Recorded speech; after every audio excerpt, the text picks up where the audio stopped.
Hello everyone, and welcome once more to another Howler for an hour. This time we're taking a look at a game that's been out for a little while, and I think it's gotten some fond reception at this point, Super Dungeon Maker. This is effectively a Mario Maker sort of game, but for basically Zelda games. Basically making your classic top-down Zelda-like. I don't really know exactly how in-depth this gets, if it's just creation of dungeons or entire overworlds as well, but I suppose we'll be finding out together. I haven't really looked into this too much, besides knowing the basic premise of it. So let's see exactly what we can do with this. Of course, before I begin, if you like the video, do think about giving it a like. If you haven't subscribed yet, think about doing that as well. But if you really want to help out, think about coming over to Twitch. We're trying to reach partner over here, but of course we need more viewers for that. So if you want to come by, whether to lurk or talk, think about doing so, because it does help out, and we'd honestly love to have you. We also have a pretty cool Discord community if you want to check that out. I have a coffee link if you want to help directly monetize my content, and I have a merch store if you want to buy some cool things. Links in the description, and you can check them out at your leisure. And yes, I am still sick, unfortunately. The sickness is about to persist to 2 weeks. I've heard that if these sort of sicknesses in the science and stuff persist past 2 weeks, that's usually a bad thing, but we'll see what happens in the near future, I suppose. Let's go ahead and start this stuff.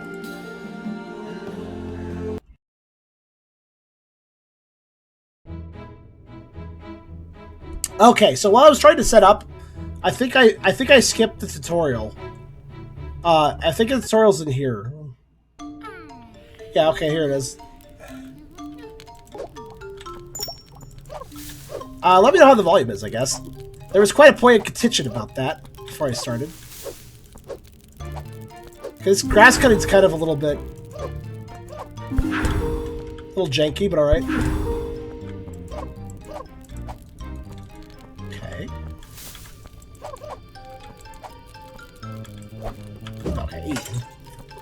Okay, but not for the mushrooms. I'm a little disappointed I can't break pots by throwing them into pots. Pretty sure that's a Zelda thing, right?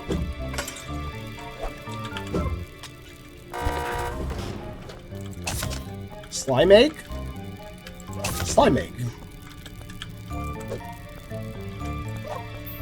Oh, I can try. I think I tried. Alright.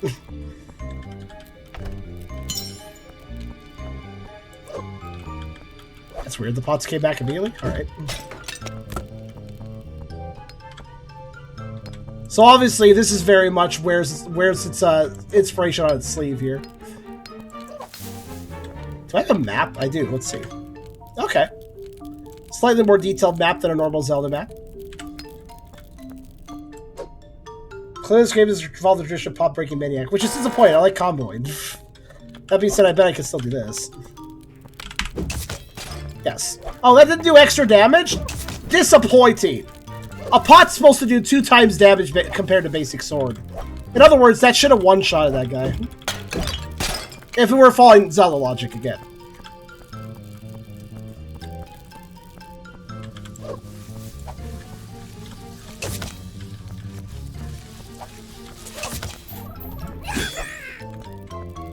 No. Oh, what the hell? I didn't even see that guy. So the pushable blocks actually have a highlight. It's kind of a nice quality of life. Ah.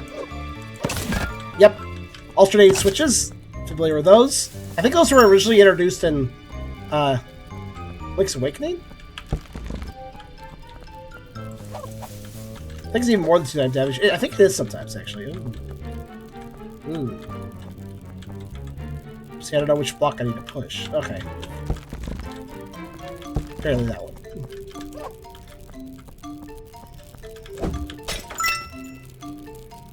Okay.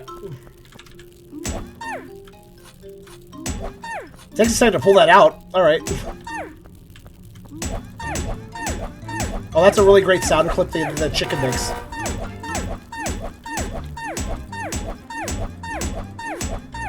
Squeak! I pulled out my shield. Squeak! Ow! Oh, okay, he throws that. Okay. Ow. That's the dodges.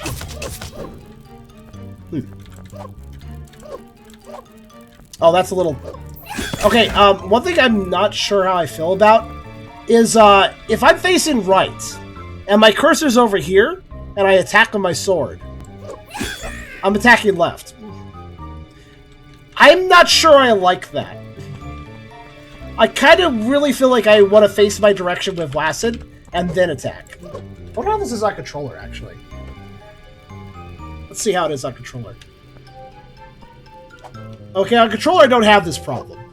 So controller is the way to go.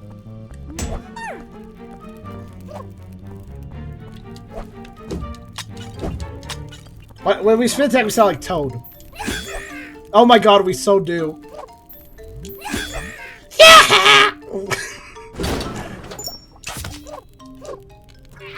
Oh, I told pull this shit. What?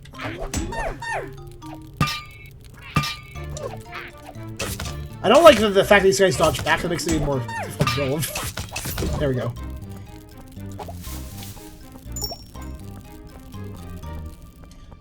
I mean, they're fairly good enemies as such, but...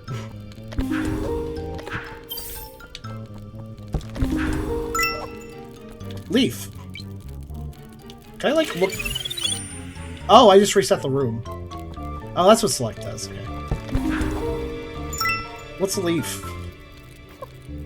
Oh, it's a roll. Okay. Sounds like a controller. So apparently, if you play this on mouse and keyboard, maybe not the best controls. Let me guess. Yep, thought so. Has a pit.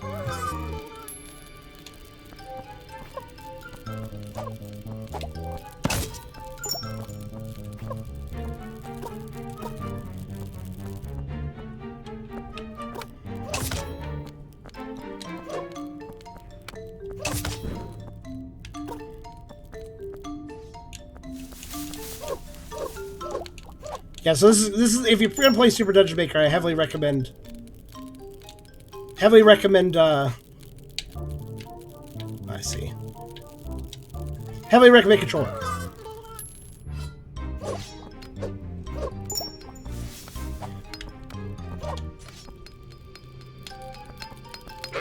Slime.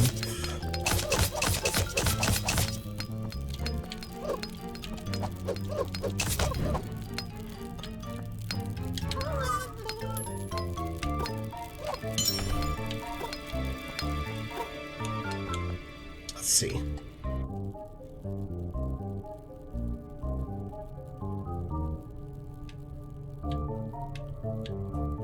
Ah, okay.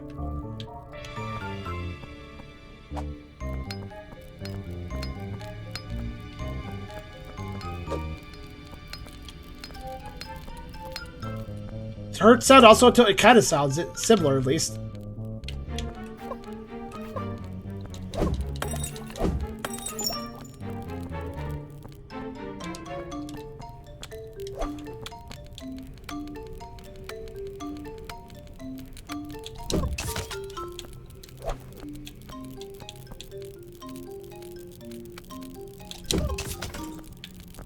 Okay. Now what?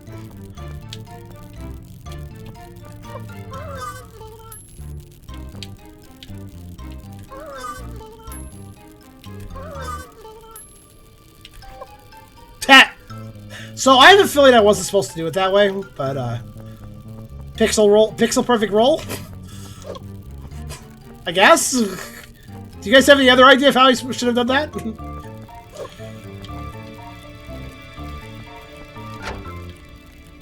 Really, I'm not sure what I was supposed to do there, actually. That was really precise, that roll. Like, if you do it just the right moment, you can make it. But you have to do, like, the second before you fall.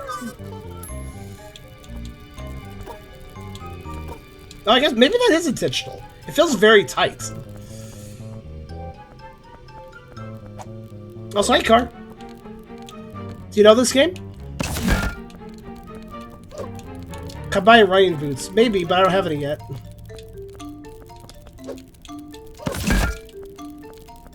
Interesting. I can't stand on these. One thing I always liked about these switches in Zelda is that if you raise them while standing on one, you could walk on them. Okay, glitched inside of them in this case. All right. Apparently you can't do that here, so that's too bad. Making your own. Yeah, it is. Well, it is Zelda Maker though, so it's kind of a cool concept. Yeah.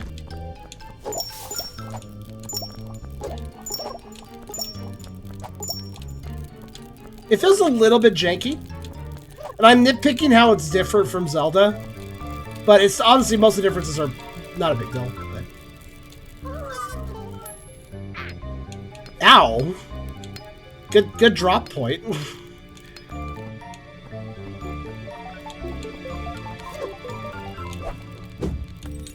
Pot. Oh, wait, the pots can break the grass? Okay, didn't know that.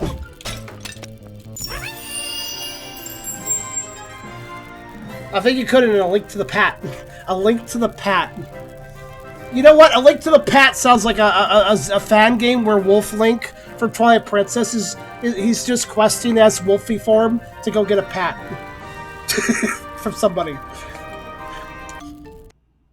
I would play A Link to the Pat. No, Wolf Link is just getting the goal of wants to be a pet dog, basically.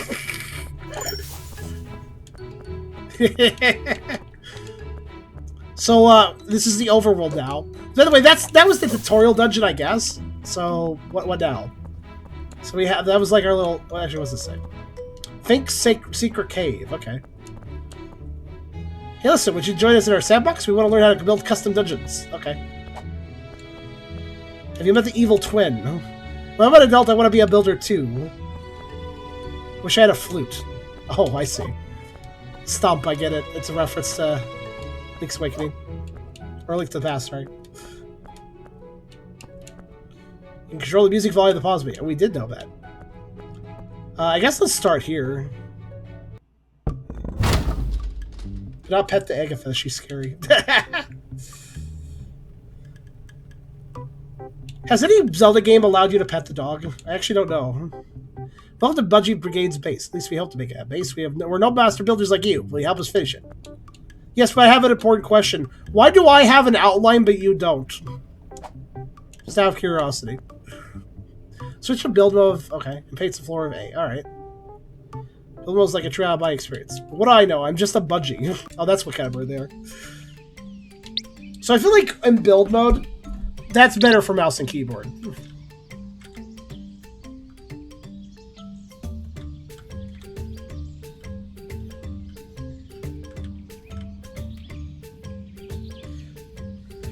Let's see here. What's this redemption? If Tucker see Wolf Link, if Tucker see Link Wolf, say about it. Well, that's a redemption request, but I have to parse what you mean by that. Hold on.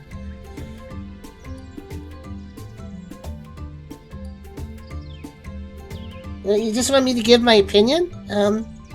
I guess if I saw Wolf Link, I think he's pretty cool. He's big and powerful, right? He's got, like, spirit realm abilities, because he's both human and wolf. And that's pretty neat. That is a skinny-ass sentence. What a way to put it. Wait, hold on a second. This music. Listen to the music for a second.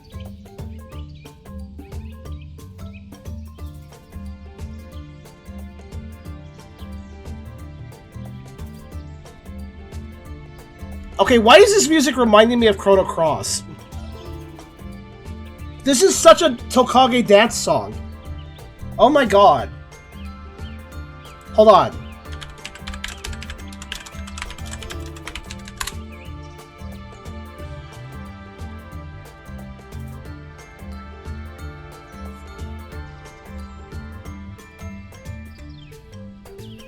This reminds me of the first dungeon for Chrono Cross. It's actually quite a nice little bop. Hold on a second. Well, that's how you delete. Okay. Hold. This.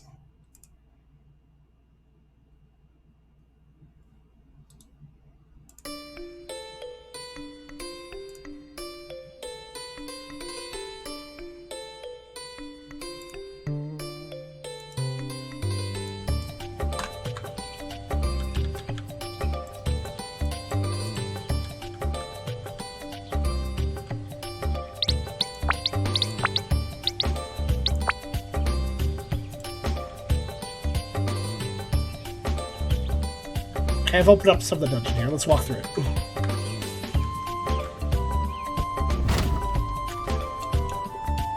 This is the first dungeon from Chrono Cross. Very good song. To paint floor of those walls, I guess you can use B to erase floor and create walls. Or whatever it is on keyboard, because I'm definitely using keyboard for that. Found me! I caught myself caught behind a coconut hard place here. Technically still in the same room. We separate room these thick walls and we'll have an outline when in build mode. Can you work?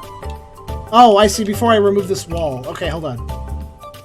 You separate room these thick walls and we'll have an outline when build. Okay, let's see how that looks. Oh, I see. They're talking about the red. I see. Every room has a different outline color, so you can differentiate them. I understand now.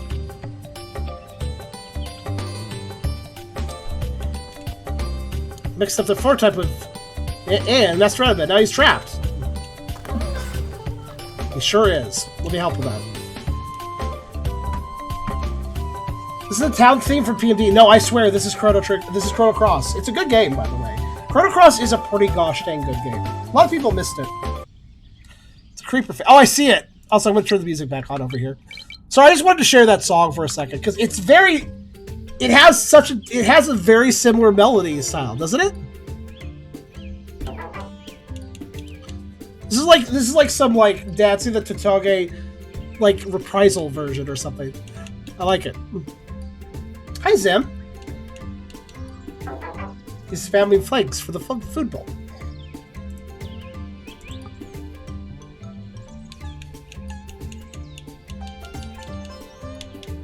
I just like...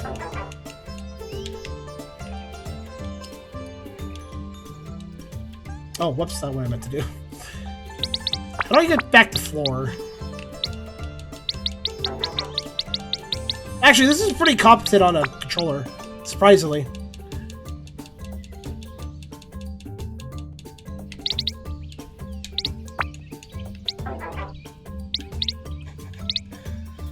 Mario has the same composer as the Chrono Trigger games. Oh, we have Mario Party? Didn't actually know that. How do I get back to floor? Oh, there's floor. Okay.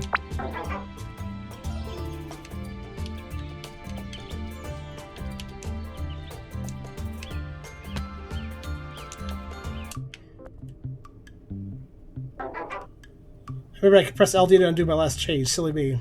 I see. Oh, interesting. I can't see this next room. I guess because, you know, it's a separate chunk, so.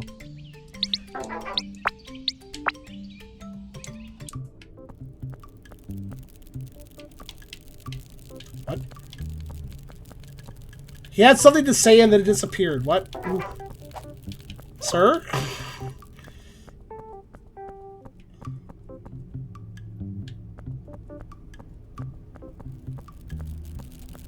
What?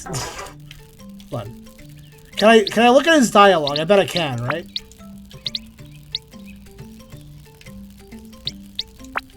Let's see, how do we modify NPCs? Oh, hey. Is this a layer thing? Ah. Interesting. Okay.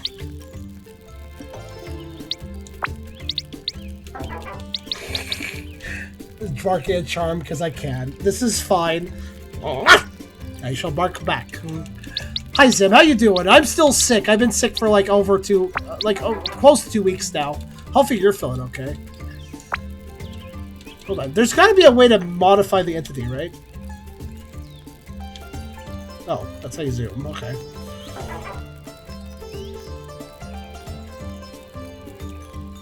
Oh, I can move my character with X.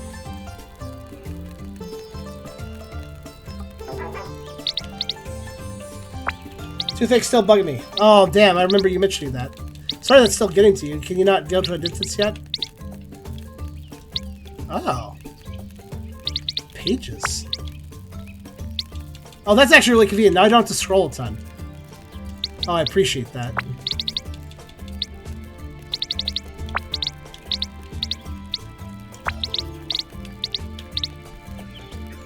So I am noted. Oh, I can hover over something to see what it does. Okay, cool. I'm not seeing the NPC budgies. I don't know if I can place budgies.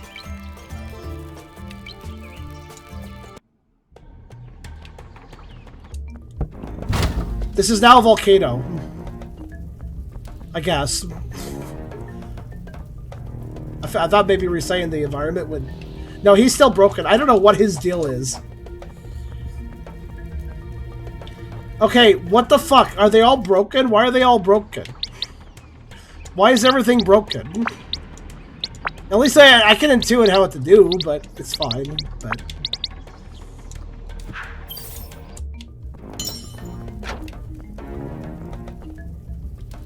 Oh, hey, this guy talks. Okay, drag a door. What does it matter? I can just go through.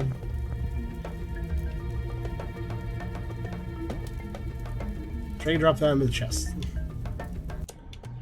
Okay, yeah, it's telling me how to put things in, yeah, other things, that's fair. I understand. I don't know why... He wants a locked door. Okay, well... I guess I can make one. Hold on. I wonder what the other guy wants, though. I don't even know what he wants.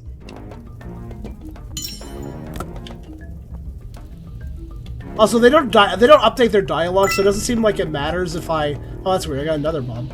I guess I reset the area, though.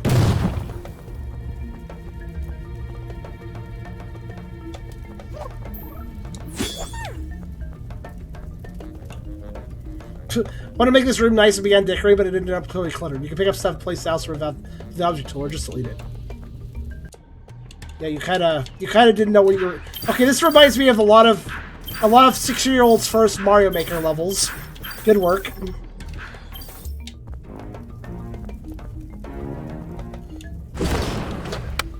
Help, I got myself involved with some bad guys, they won't stop bothering me. The door doesn't open while their enemy's alive. Okay.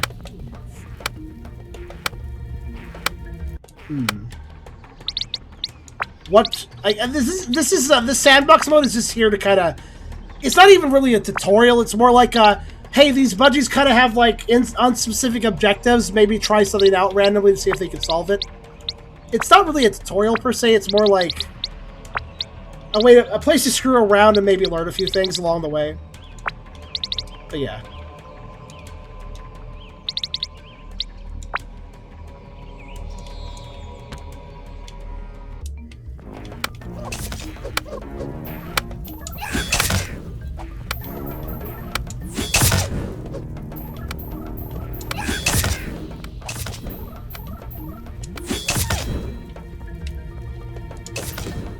Reminds me of Scribble Dots. Yeah, I can see it. Yeah, they don't even... Oops. They don't even update. So, like, there's no real objectives I'm completing. Let's see here. Deactivate when you place the object and hold it. So that shoots... Oh, when you face it, I see. Deactivate it by having line of sight broken. Or you can just dodge it. Welcome to Menagerie. Here are some of the beans which you can get in everyday life. This is the fork plant. Be careful, they are hungry and throw their forks after you. This one's a sandcrawler. I don't like it because they hide in the ground. They have way too many legs. Oh yeah. Oh, that explains why that one surprised me. Rotten egg. They sneak and hide in the shells. You hit them. None of the shells are made, but you can't break them. Yeah, okay. And make a weapon system. They all see an orange eye. Thanks, you made a sword eye. Good work, Budgie. So Budgies are responsible for the Eye of Sauron. Good to know. I knew birds were evil.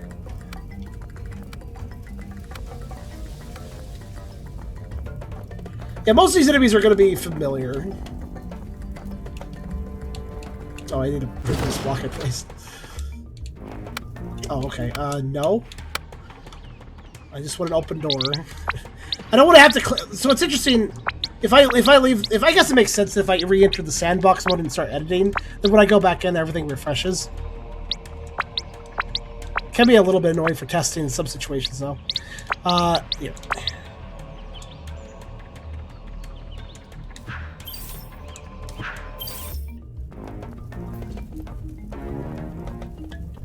Dinosaurs are evil?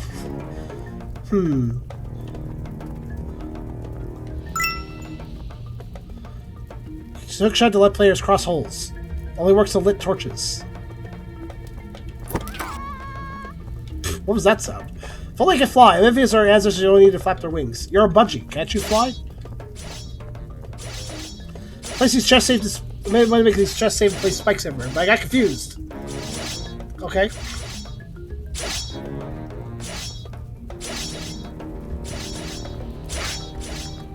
Did it.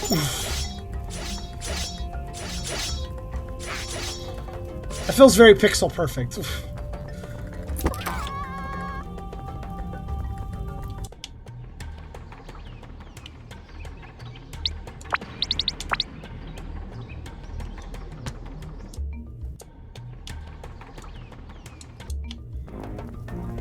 Wah, not ah.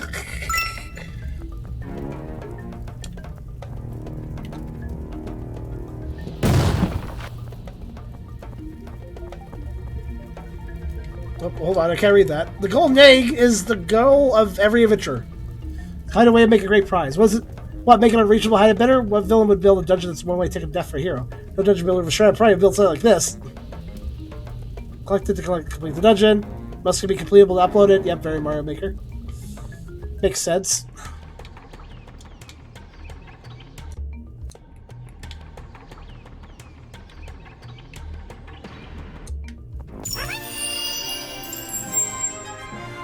I think you're supposed to adjust the spike rhythm. I wonder how you do that, actually. Oh yeah, I could do this. I forgot. Oh, okay, I see. Sort of. Yeah, how do we adjust an object? I know how to place stuff, but how do I edit what it does?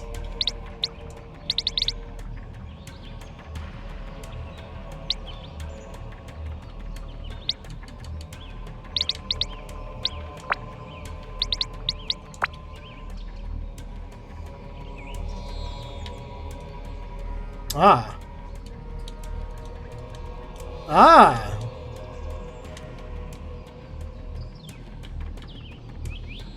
I don't quite understand this, though. 2, 2, 3? What is this supposed to tell me? What is the rhythm here?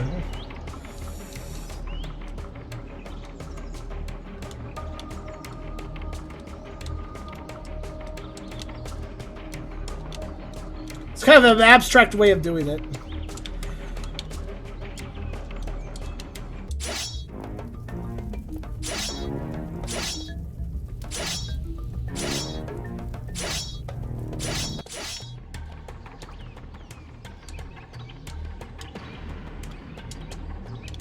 There's a way I can select multiple spikes and change them all together. I'm trying to figure out, like, it's weird though. It's like 2 yellow ticks, 2 blue ticks, or 3 red ticks, and I don't know what that means. Oh, I get it! I get it. Okay, I understand now. I understand.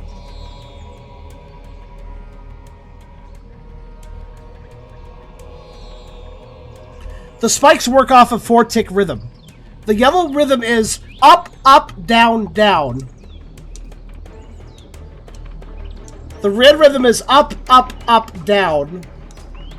And the blue rhythm is down, down, up, up. Okay. I understand now.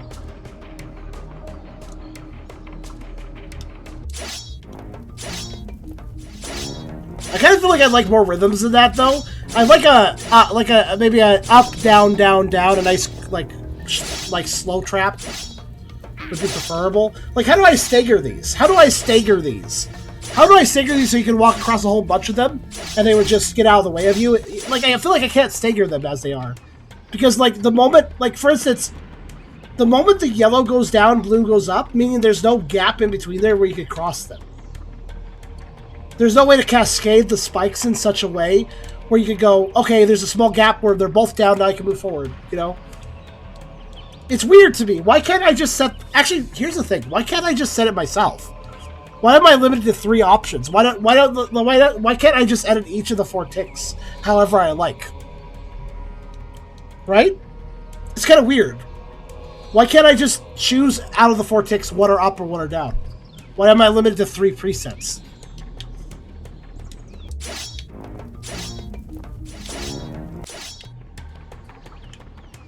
Oh yeah, there is a room up there.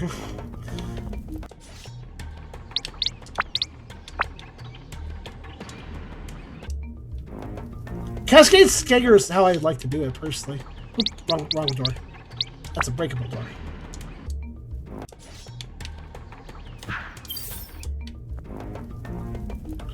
Can only not hide. You can not only hide items in chests, but also in pots of grass. Oh no. Hide items in grass sounds so miserable, though. I mean, if it's just like random bonus stuff, but imagine there's a ton of grass in a dungeon and you hide a key you need for one of the doors in just a random piece of grass. You could be really trolly with that. Place multiple vote item right now, but you can place multiple vote item right now, but you also only need to collect them once. You also place the chest, but who would you say so evil? Whoever placed that chest, apparently. This is your fault.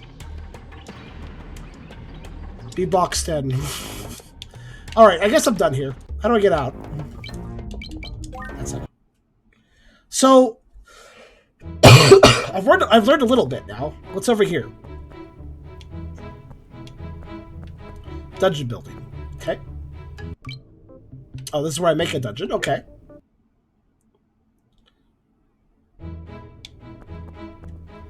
Downloaded dungeons over here. Storing a room. Download dungeons. I have not downloaded a dungeon. Is there a workshop for this page? Or for this game, I wonder? Let's see. Online dungeons. Okay. What do we got? You know what? You guys get to pick one. Let's organize this by... Wait, is there only 11 pages? Top dungeons. 247 top dungeons. Probably want top dungeons. Undertale. What? There's new dungeons.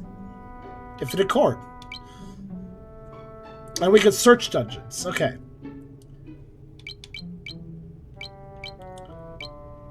Let's do a top dungeon.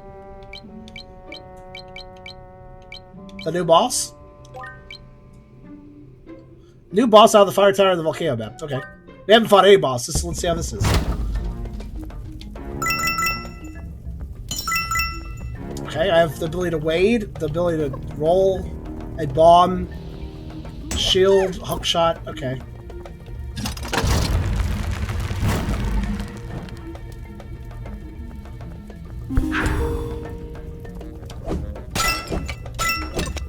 I got corn. What do my corn does? Oh, is this the boss? Okay, what do I do?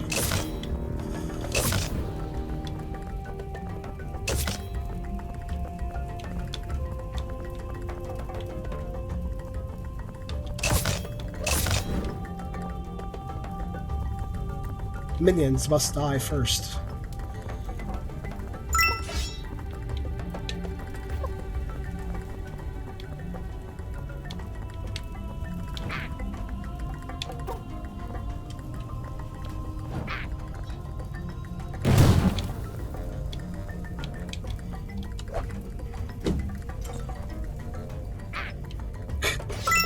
Kind of awkward room shape.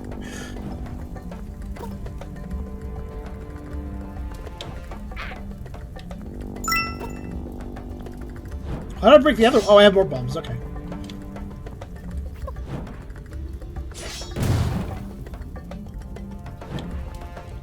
Yeah, those are undestroyable. I thought so. Did they just make better chaos? Oh my god, this is better. This is better chaos, isn't it?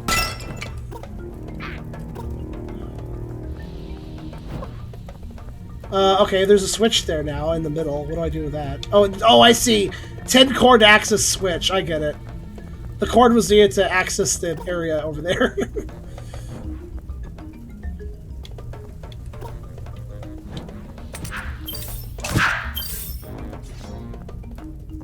That was Bed of Chaos, wasn't it?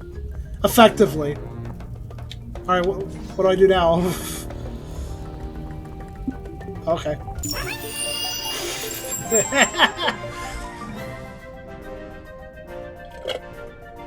Congratulations, you remade one of the worst bosses in Dark Souls.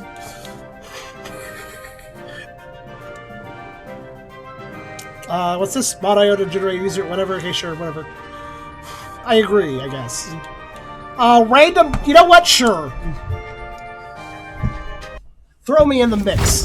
What do we got?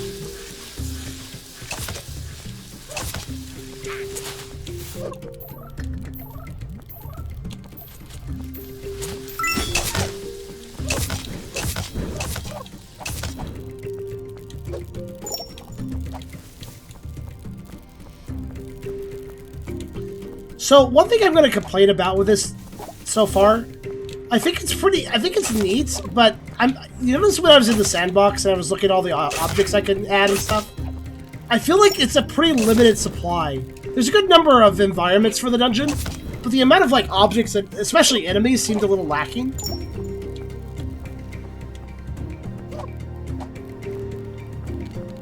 And I feel like a game like this, like a Mario Maker style game, lives and dies on its options.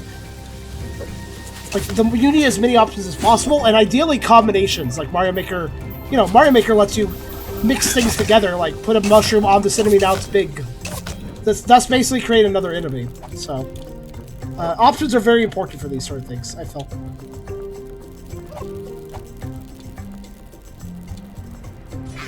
Ow, ow. I do notice that I think the roll lets me cross the spikes a bit, so I guess the tick pattern though, like that's a bit of a telling thing for me. Like they didn't give us that many tick. Oh, what the hell? Hold on a second. I feel like it didn't give us enough tick options, which is kind of a bit telling on the subject matter of maybe this is a little too limited. What's following me?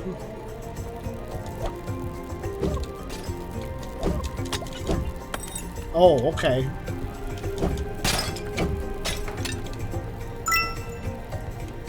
Look, there was an important item in one of those chests.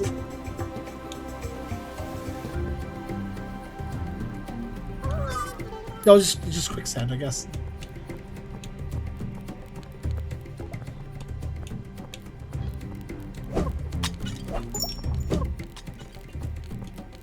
All right, onward.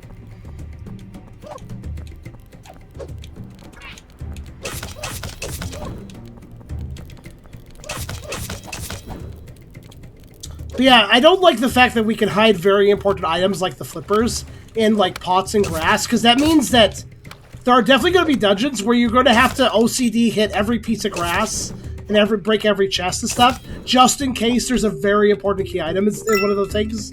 I'm not sure I like that, because it's going to encourage people to do that, right? Them allowing that to happen also simplifies the necessary code. Them allowing the objects to be put in grass?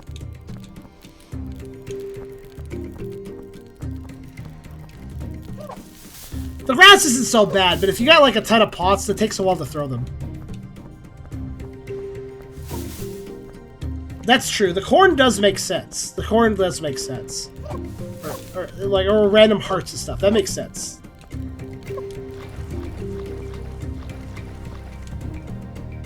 I guess that we just have to rely on the dungeon creator to be fair about it.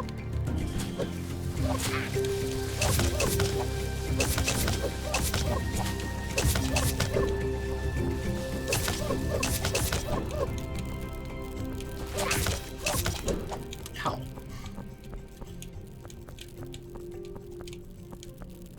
So do I have unlimited bombs once I get them? Seems like I might.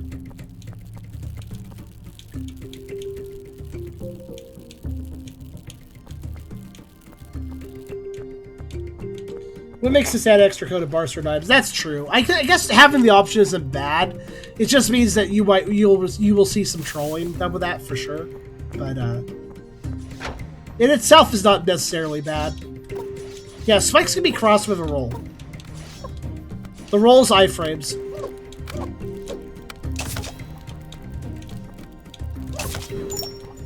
Not sure I'm very fond of the slime enemies. Given their whole gimmick is, oh, you just have to wait to actually kill them. Unless there's an item that lets you kill them faster, then that might be fun.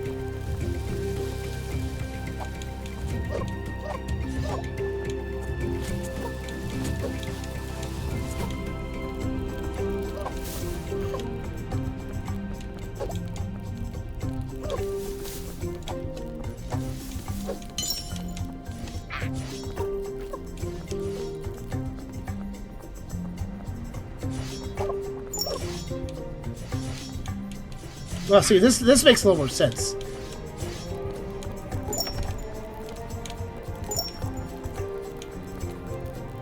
Huh. Huh.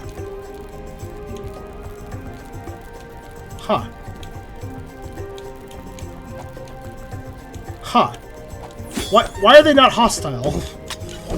Yeah, key in random grass. We also there's a key in random grass. There was also the swimming flippers in a random pot, amongst a lot of pots. So I'm confused why these aren't mean.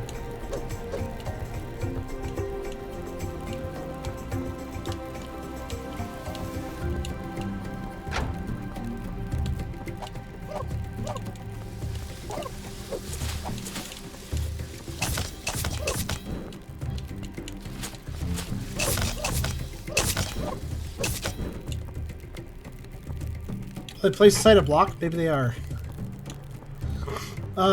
Yeah, maybe. It doesn't. I don't know. It doesn't look like it.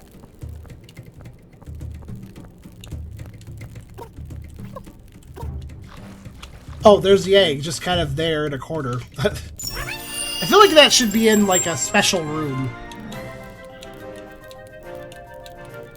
I mean, it's a fine enough dungeon.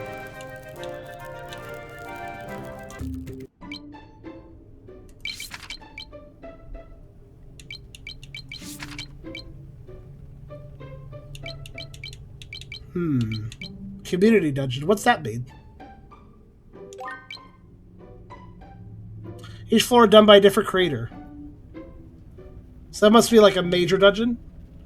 Can't download. It broke. Okay. Can I play it anyways? Math? We can do math in a minute. Let's see what this is about. So one thing I will say I like about this is I do like the different environments. There seems to be quite a few different tile sets for the dungeons. So that's appreciated. Like here we have kind of a wintry one. And the music is... okay. Okay. What is this? What are you doing? It's not a Wednesday Steam. I drowned.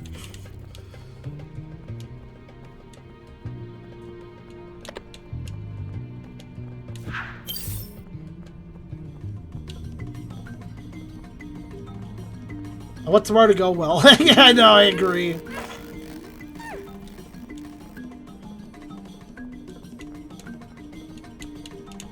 That's already pressed.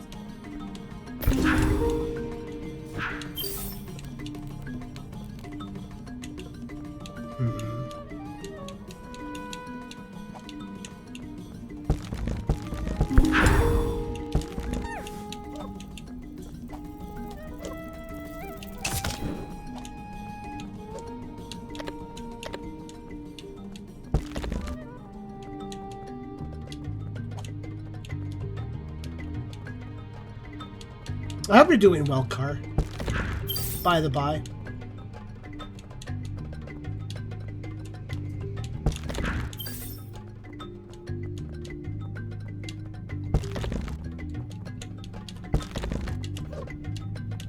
No sickness or anything. Okay, this is kind of a standard. Oh, we got a. What are these called in Zelda? I want to say Tektite. Jumpy Spider Boys. Okay.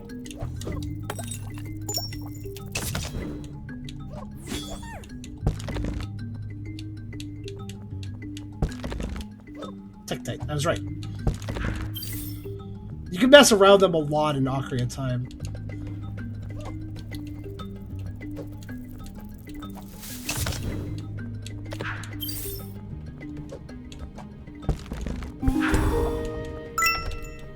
Huh. That wasn't a terrible puzzle.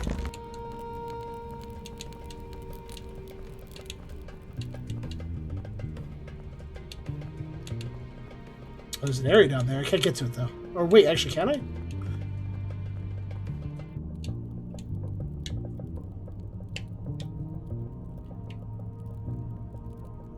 Wait, where am I on this map?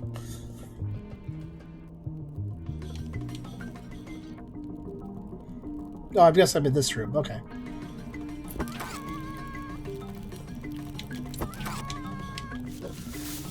Right, hold on. Gotta break out the grass just in case. Excuse me.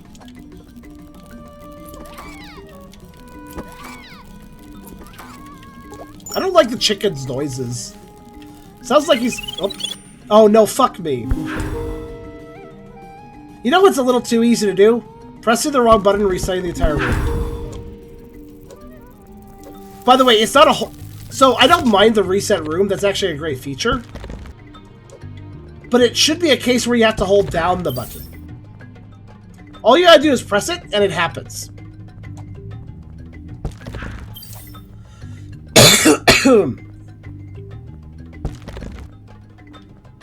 So that resetting the room should definitely be a case of hold down the button to confirm you definitely want to reset the room. But all I have to do is tap it and I'm fucked. Put it quite simply.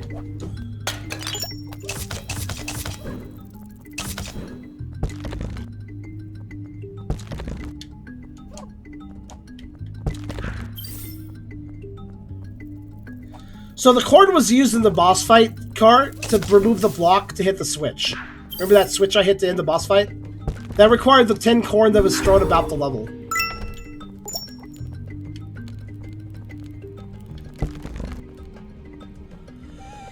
So basically the cord is there, so you have to go on a little bit of a scavenger hunt and explore a little bit to actually get to actually complete an objective. Kind of like red coins in Mario, where you have to futz about for a little while to collect all the things so you can get something to happen.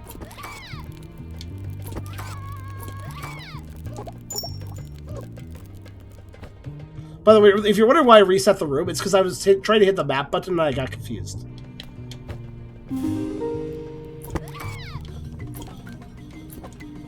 Oh, I can't go back? Okay, fine.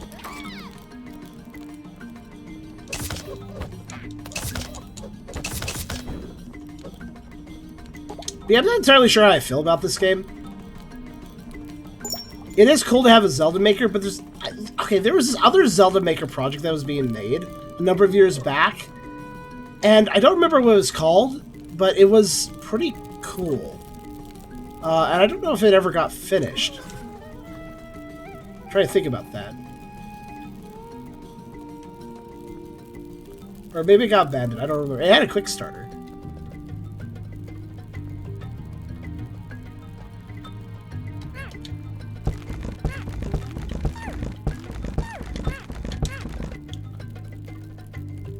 Trying to think what to do here.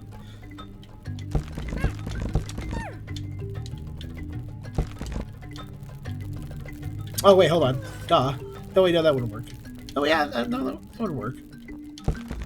Duh. Go around.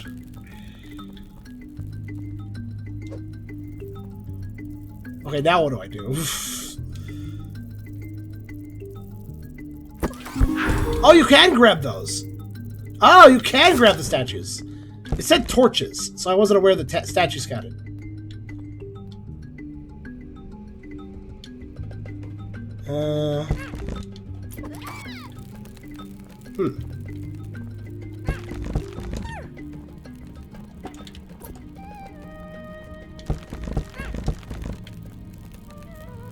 Okay, this actually seems like a good puzzle. Hold on a second. Alright, well... I'll push this here.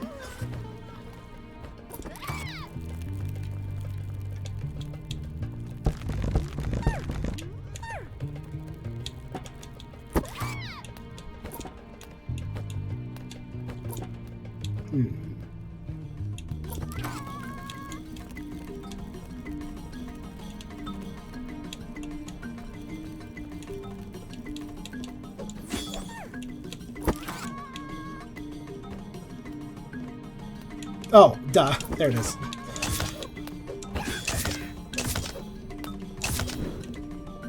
I was overthinking it.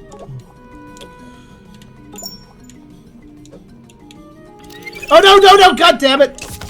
So, I don't know why this is the case, but the trigger button and the select button, I don't know why I'm mixing them up. But for some reason, my brain really wants to hit the select button to access the map. Maybe I'm just used to that with another game.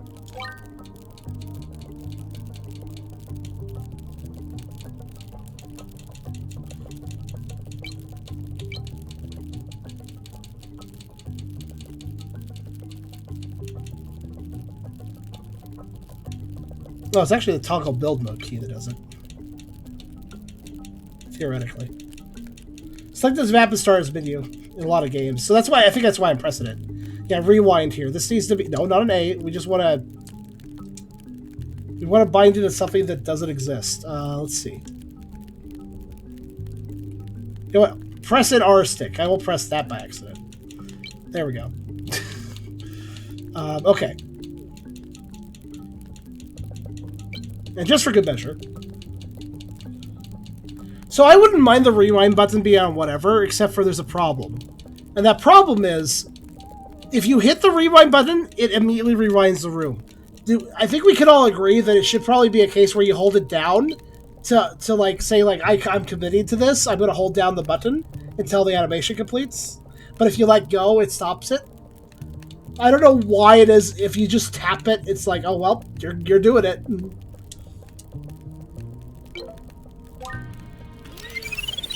Oh, I didn't save.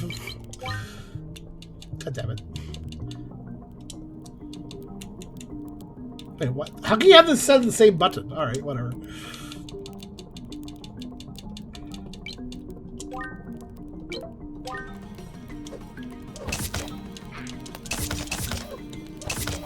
Okay, now map is actually select, which feels better for me. Yeah, I wouldn't mind the rewind button activating by accident. I just mind that it doesn't let you cancel the activation. That's all.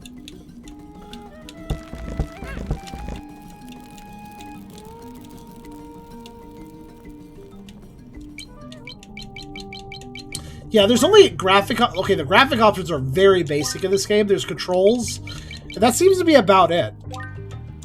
So there's not really a lot of settings in this game. I'm not really sure the point of the icicle spine is.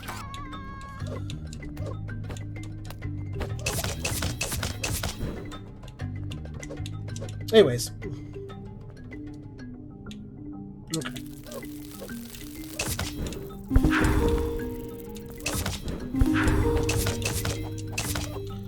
They're sure spawning, though. Hello.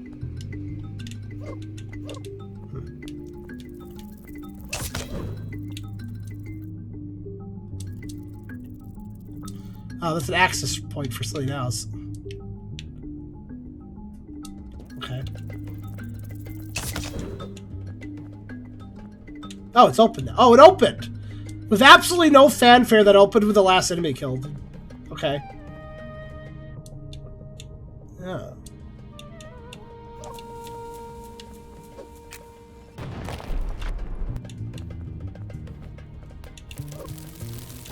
I mean, if you want to hang out there, Mr. Bug.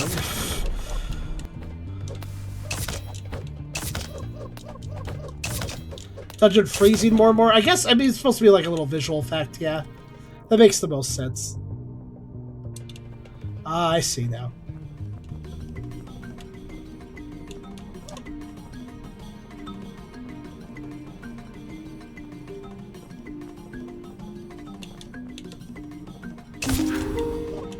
Okay.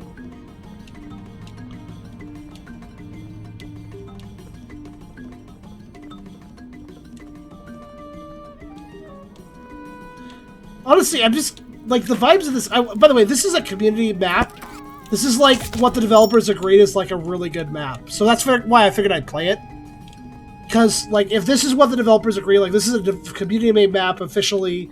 It had an official thumbnail and everything, so this is what the developers consider to be a really good dungeon. So I'm going to play it and see what I think of it. Oh, a shortcut. Okay. And I think it's fine. I think the thing I have to say about the game is it kind of feels... What's the word? Everything about this game and this creation program feels perfectly fine, right? Like, I don't have anything to really major to complain about. But I also don't feel like I have anything really, really excitable to say about it either, you know? It's just kind of, it's good. It's good. But that's about all I could say. What was the point of coming here? Hold on a second, what?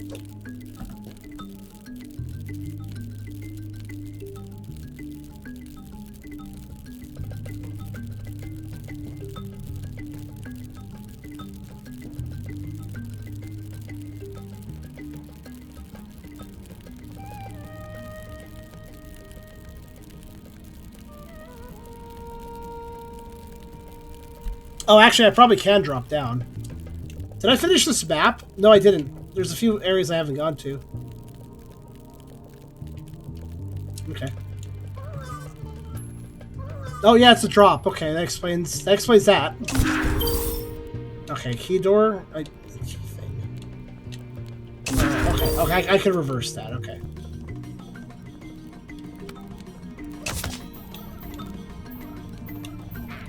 Oh, what? Oh, that's rude. Did you see what happened there? So you can hold your sword out to charge the spin attack, but in a normal Zelda game, you holding the sword out like this is a poke attack. But it doesn't work that way here. I didn't hurt the enemy whatsoever with my sword being held out. That's really weird. I don't know if I like that.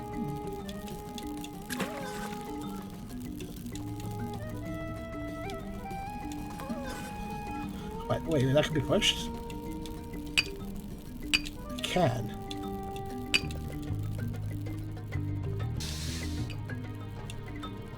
Huh.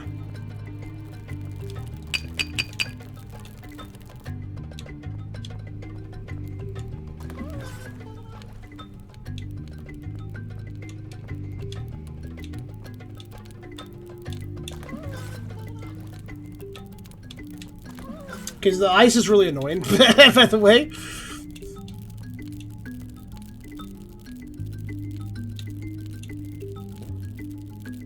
I don't think I can do anything here at the moment.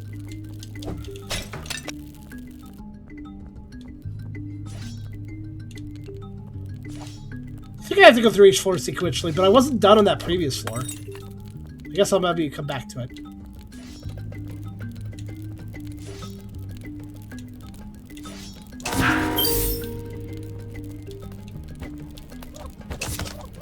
Oh, I bet that's a snake enemy, isn't it? Like, he'll charge me? Yep, I thought so. It's like the snakes from Link to the Past.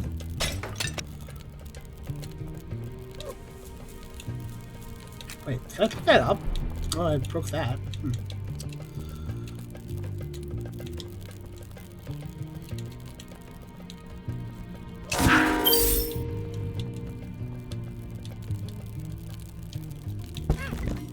Oh, I can move these. Slightly. I messed that up. 1 second.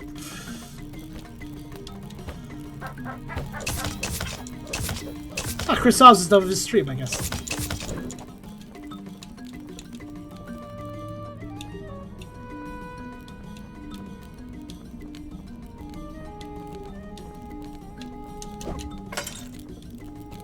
Hey there, Chris Oz and friends. How you guys doing?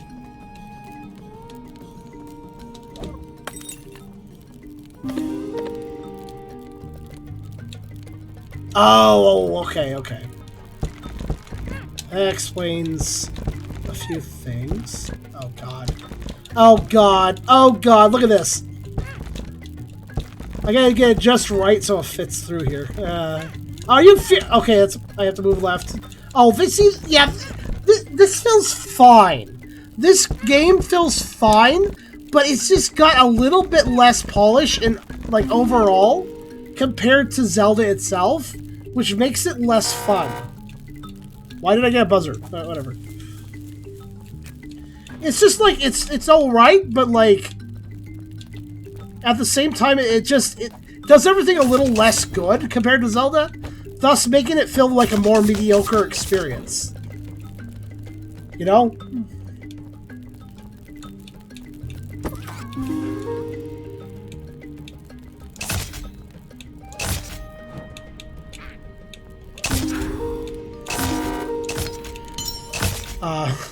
Okay.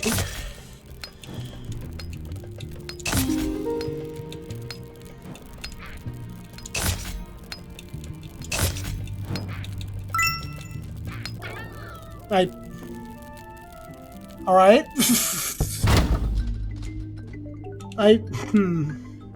Oh wait, all the way back here? I mean, I kept everything, but I didn't finish any of the switches, so I gotta do that again.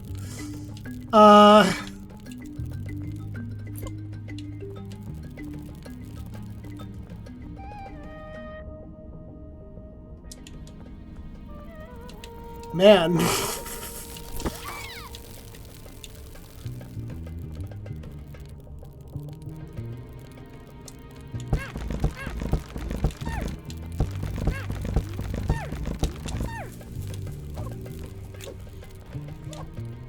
Yeah, I can go some new places now, but...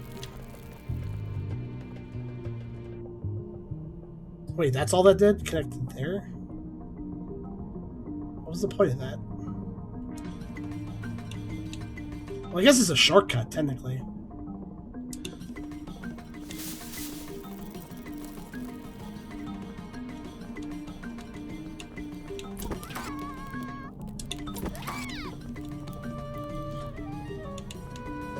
Oh, okay. That's a shortcut for sure. Oh, this ice.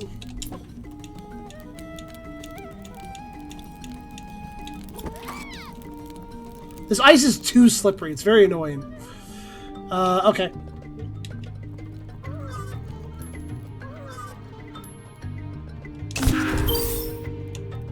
I do have a key for this now.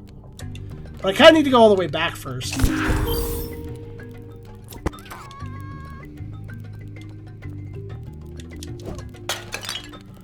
So yeah, this is a community-made dungeon. This was recommended by the devs. Hello? Oh god. I think I need a shield for that. I think those are shield turtle guys. Pretty sure you have to bounce those guys with a shield.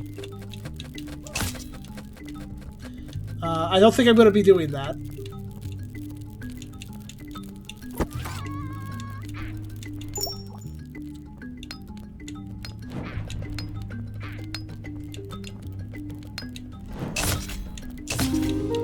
There. What did that do?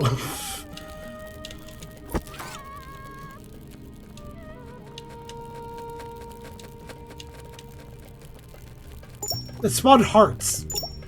Okay.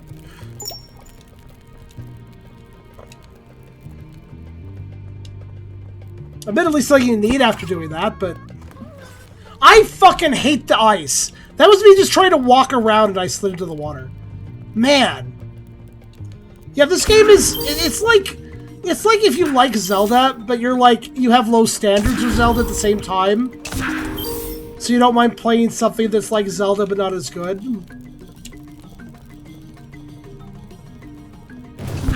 And Zelda, but not as good, does not mean that that's going to be a bad game. Don't get me wrong.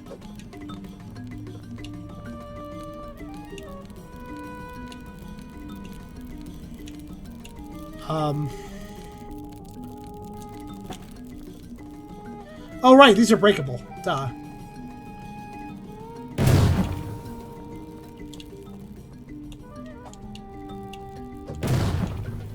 I think that's an enemy door.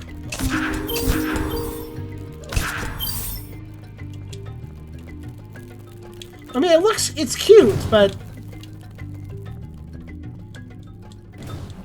there's limited creation options, and the gameplay is just like a less good version of Zelda. It's not a bad version of Zelda, but it is less good. And I think that does matter a bit. Especially when there's less creation options. Like, this has less... this seems to have less, like, tile sets and stuff than even,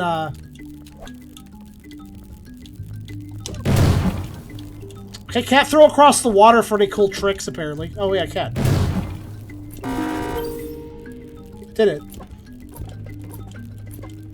I guess. Okay, that doesn't melt that.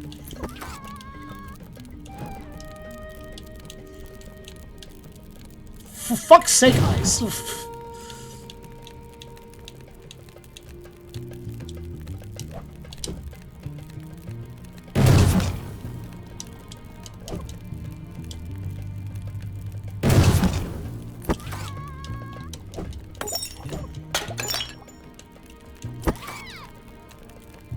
I mean, this is not... You could still have fun with this, don't get me wrong, but, like... The thing about Zelda, I feel... I'm a little picky with, like, Zelda-like gameplay. Here's how I feel... God damn, the ice! When it comes to Zelda, I feel like... Unless the formula is done really well, a Zelda-like is going to be a bit boring. Basically, I feel like Zelda excels when the dungeons are perfectly paced, where they have a real dungeon delve element. They take you some time to get through. They make you think about your navigation, but at the same time, they don't waste your time. You're not backtracking too much. You're not getting too lost. The problem is, when you have a Zelda-like that isn't quite as polished as an actual Zelda game, that very carefully constructed formula tends to fall apart into a more mediocre experience. Also, why is the game displaying that there's a key over here?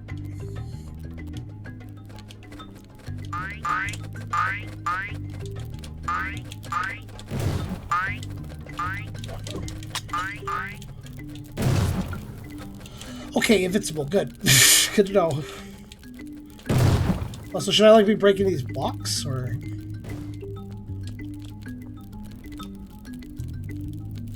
It says there's a key there. I didn't see one, though. Right here? Okay. I see where it's supposed to spawn, I suppose.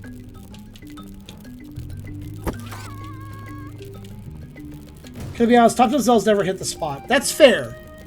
Honestly, I think it does hit the spot for me, but only if it's done just right with the right pace. Like, even within official Zelda games, some dungeons are way better than others. I think everybody can agree to that, right? So I did get a key there, so the map is telling me about a key I already got, then. I'm not sure why.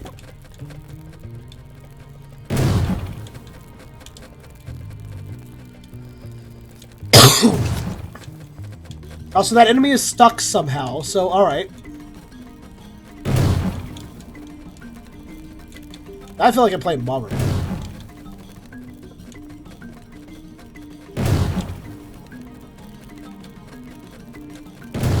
And yes, I presume that none of these cracked blocks have anything, but the question is, why are there so many of them then? Feels like I should be bombing them, but... But see, that spiky enemy getting stuck in literally a corridor proves exactly what I'm talking about when I say that this game is fine, but does lack some polish, and that kind of hurts the experience. At least in my opinion.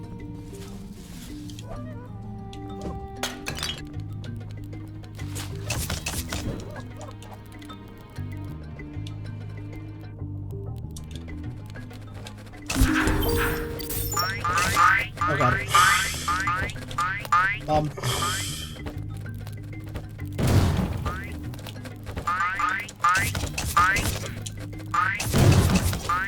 The bomb doesn't do extra damage! The bomb does the same damage as one sword hit. I just learned that. Are you serious? So the pots don't do extra damage, the bombs don't do extra damage. So they've just removed mechanical death from the Zelda formula, for no apparent reason. The bombs don't do extra damage, pots don't do extra damage, the sword poke doesn't do any damage. What is the point of all that? Those decisions, I don't understand why they did those decisions. Like, why reduce the complexity of mechanics from the actual games? Without, like, a reason, I mean. Very, very odd.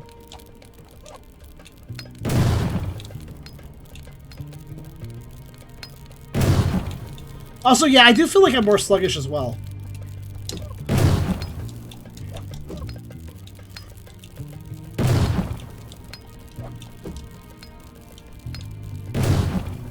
Damn. Which also makes these traps feel more dangerous. Like, how do I get past this? I'm dead. Unless I'm lucky. Okay, I'm lucky.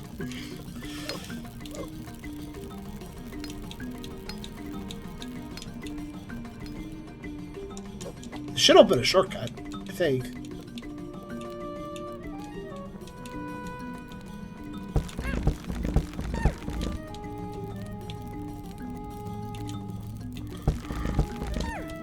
Ah, this ice. I know ice is annoying in video games by default, but this is like really annoying ice. Even for ice.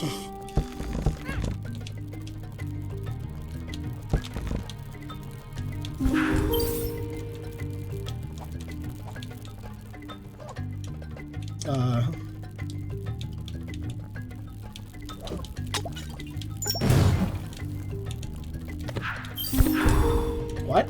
Oh, there's a switch there. Okay. Wait, how the fuck? Wait. Oh, I just can't pull it. I gotta pull it down a little bit. Oh my god! You have to be so particular about the plane that these things are on to move them. They get caught on little corners very easily. So wait, how do I keep this held down? How's this gonna work?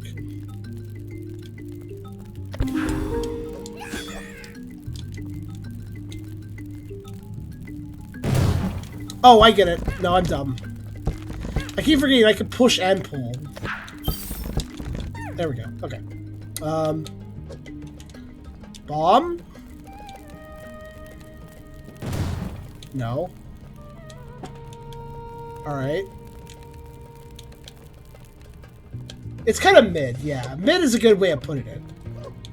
I wouldn't say this is bad. It's not bad. It's just not very inspiring, I feel. Oh, there's a switch over. Okay.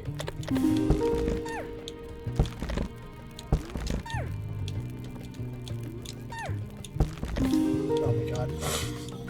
Oh, let me do weird finagling for a second.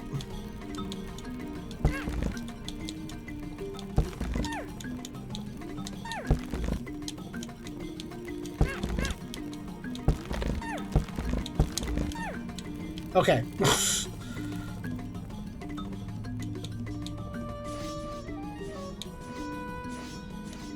Great. Ice plus spikes? Alright then. I did right.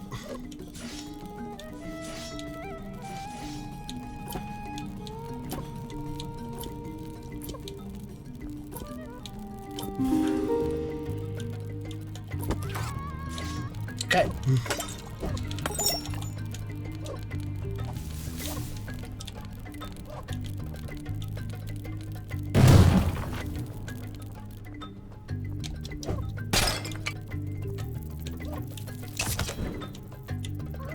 Oh god, okay. So I have one strategy here. That is called grapple. Because grapple stops my movement for some reason on the ice. Okay, why am I able... Oh, I figured out why ice sucks. If you're on a patch of ice, it's not so bad. If you're just on a patch of ice, it's actually fairly okay. Look at this momentum. This is fine, right? Nothing wrong here. Here's the problem with ice.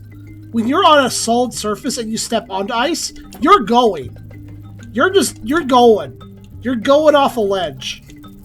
So it's hard. Stepping from solid ground onto ice is really jank. Put it simply. Oh, I got a shield. I think I can take out those. Yeah. Well, they have like a creeper face on their bottom.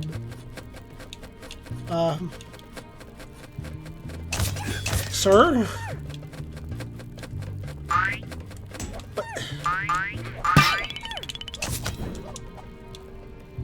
Guys, do you see what I mean when I say, like, no matter what I'm doing, the experience just permeates as a slightly worse version of Zelda?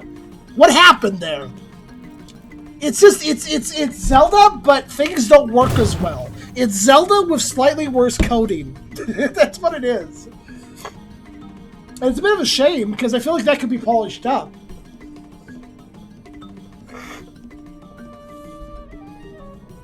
Something appeared behind the bookshelf? What bookshelf?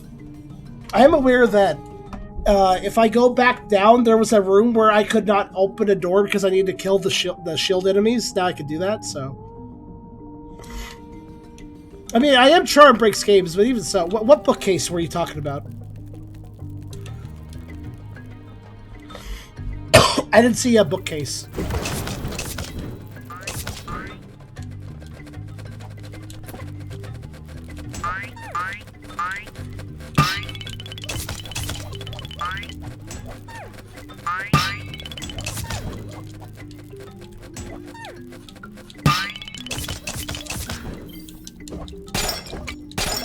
Oh, the bookshelf is locked. Okay, never mind then. Oh, right, I know what you're talking about then.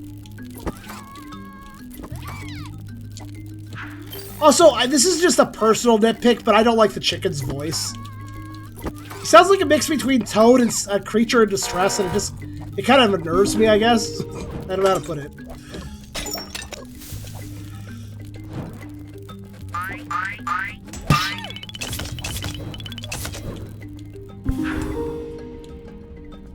Oh, wait, can I just... Yeah, I can. Okay.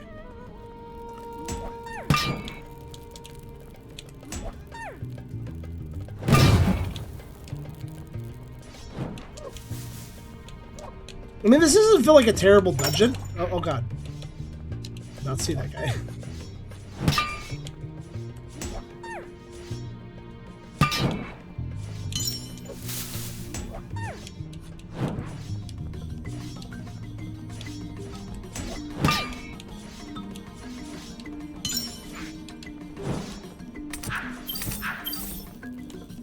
I'm gonna finish it, by the way. For those. Oh, you can do that.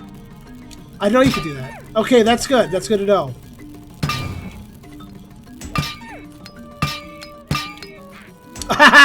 But you can't strafe from the shield. So if I turn, so if like, okay, hold on, wait. I'm gonna try that again. I want to see something. So if you're doing this, I wish you could strafe from the shield one direction. I wish I could have sidestepped and kept blocking that. That would have been great. Because otherwise, it's just kind of janky again.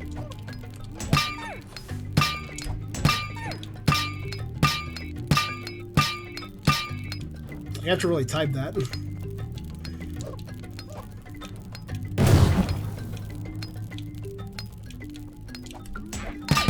Oh god.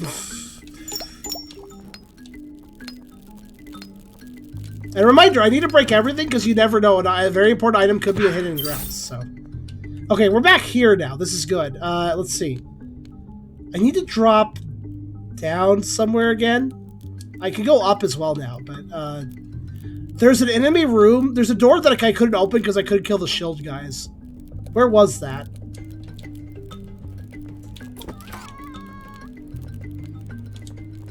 Oh, I couldn't go over here either.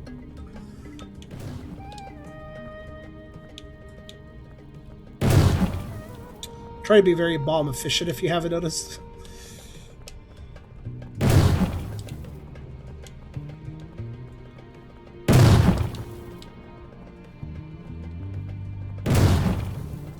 Alright, developer, why did you, like, room creator, why did you put this whole section here? What was the point of any of that? I guess aesthetic? Let's see. I just realized there's a creepy face there. Let's see, let's look at the map for a second. Oh, maybe I opened it another way. Maybe I opened that enemy door a different way. Maybe the shield enemies were not required for it. Alright, in that case, I need to go back up. Hello there, Kairio. I'm still sick. How are you? Shit.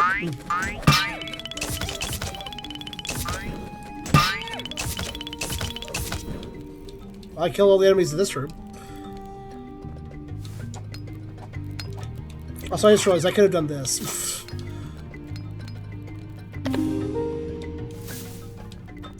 Try to recover.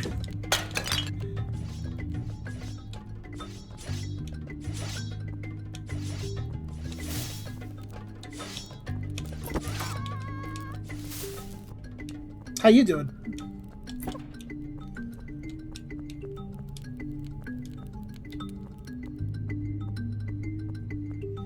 Soup is a good idea, actually. Maybe I'll make some later. Might just do that.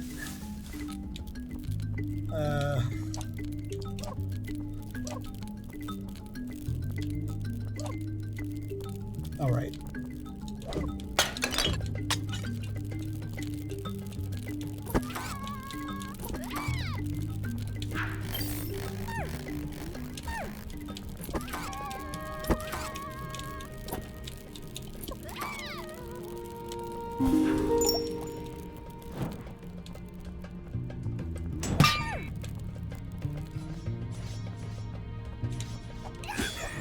I like the bird statue. Look at that one spike. It's just being unfair. I guess I was supposed to go around. I'd still like to know, how do I get out of this situation? How do I get to the left without taking damage?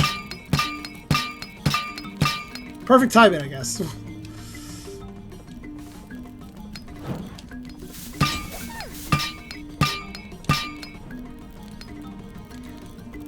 This chicken's hairdo is gnarly. Yeah, this is Super Dungeon Maker. It's a Zelda like I knew about for a while, so we're checking it out. And I gotta say, it's kind of just okay. And like everything is very similar to a normal Zelda game.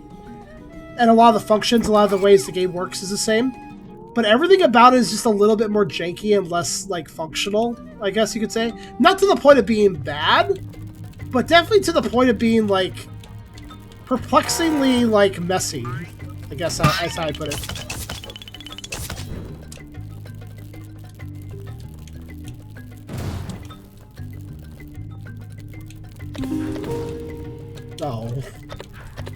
Oh. For instance, when I drag this block, watch this. This is going to be a very finicky block, unfortunately. See, look at it. It got stuck on this ledge here. I got to move over a little bit like this, and now I can move it down. I don't know, man. Everything's just a little bit jank with this engine. I'm stuck. Okay. Okay, a little bit. Okay, there. Pull. Okay, fits.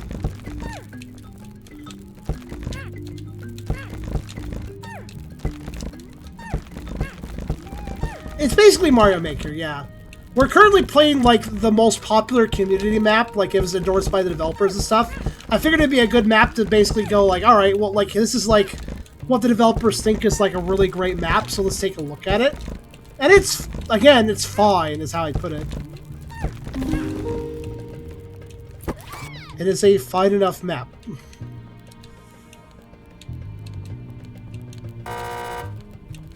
Okay.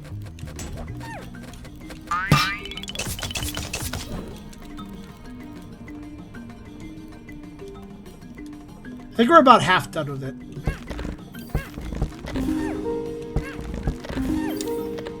Okay. Oh, okay, I see. Actually, wait, no, I don't. Can I place it here?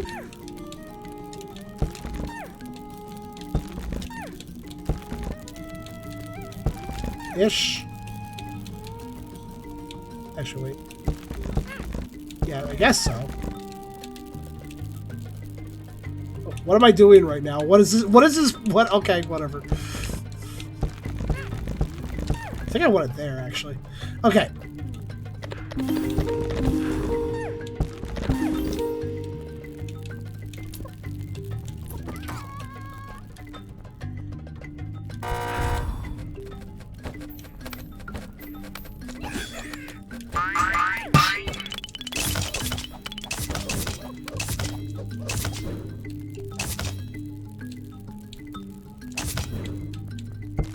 All right.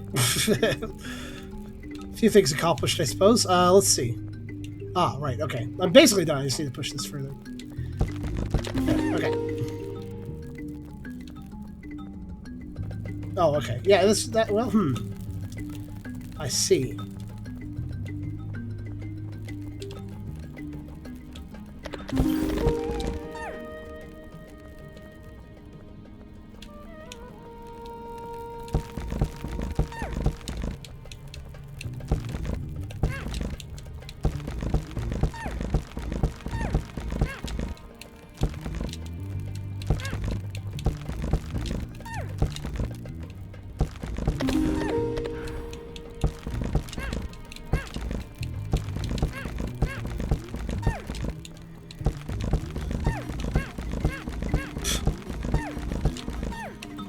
Yes, I realized that was very efficient. Don't worry about it. Okay. I can't actually do what I was thinking. Hold on a second.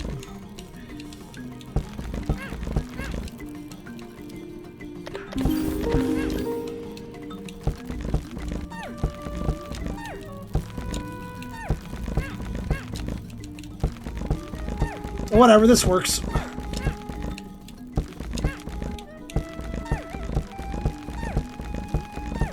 Is Essler as a sheep?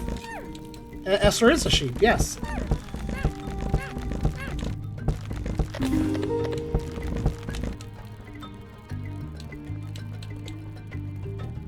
Wait. How am I doing this?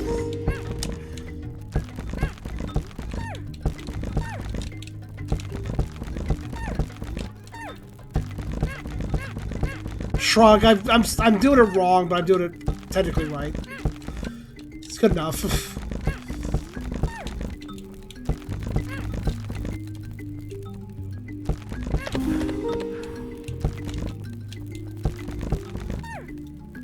Yeah, that works.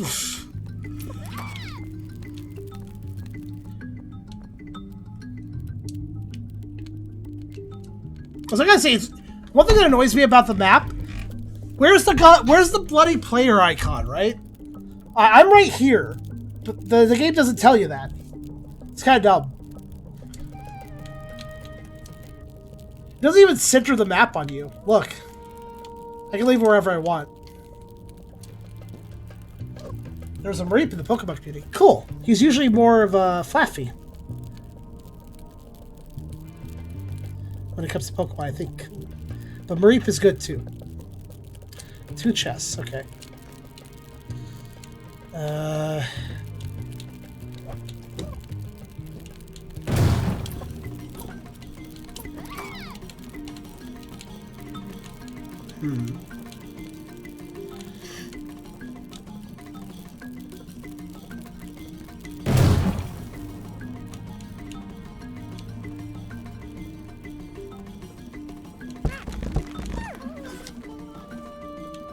Enough. Actually, wait, no.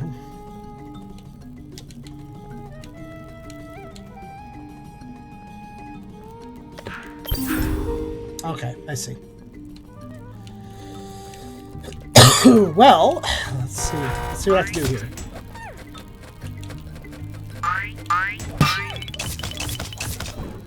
Okay, grapple chest. I'll try.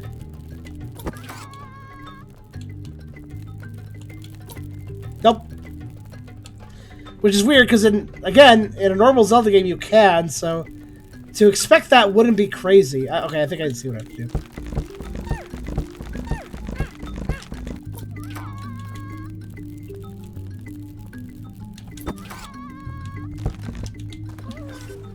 Good.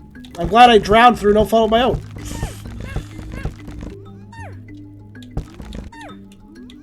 It's stuck for no apparent reason. Now it's good again. Oh my god, what is this game's code? I know I'm Charm Breaks games, but this is ridiculous. How do I get those chests? Actually, how do you get those chests?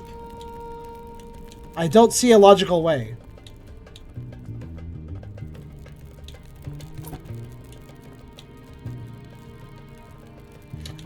So the whole time, by the way, the way the grabbing works is you hold down B and then you start pulling things. So I was holding down B the entire time, and yet despite the fact I never let go of B, but I never let go of my grab on that particular statue, for some reason it grabbed the other statue while I was holding B. Interesting.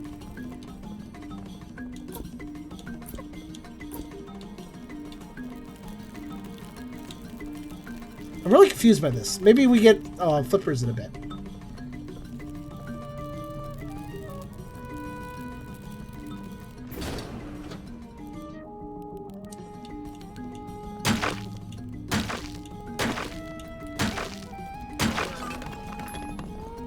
Okay.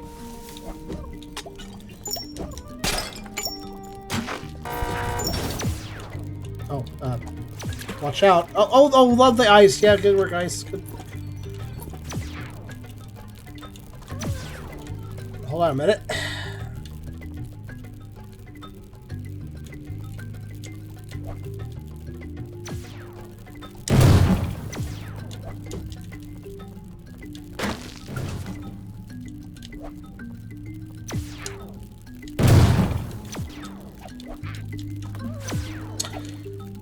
The game is kind of fucked up. Like, ice makes the game run even worse than you'd normally think. Like, ice just makes it even more jank. The controls start messing up pretty bad with ice.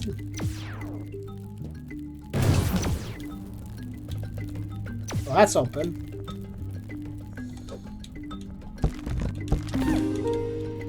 I had trouble pushing it up a little bit. What the hell, man? God damn it.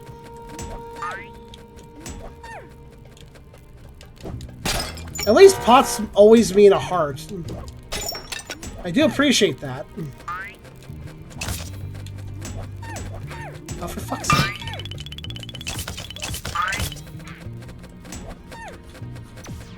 Oh, this is fucking great. Would you stop breaking for a moment? Holy shit, game. Everything just doesn't, like those shield enemies, you have to bounce them a certain way. If they get too close to you, you can't bounce them, and they just stick to you because they're trying to run at you. So then I got shot in the back while getting stuck on the enemy. It's just, the bugginess of the code is so fucking annoying. I don't know what they thought they were doing with the way it's coded just seems so bad. I don't know how to put it. Yeah, no, I'm not even blaming the floor design. It really feels more like the AI is the problem. The coding, not necessarily the design, is the problem here.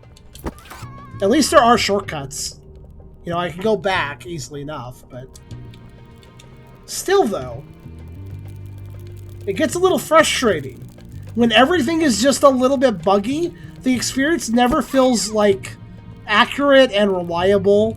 You know, I always feel like something is going to break, and something does.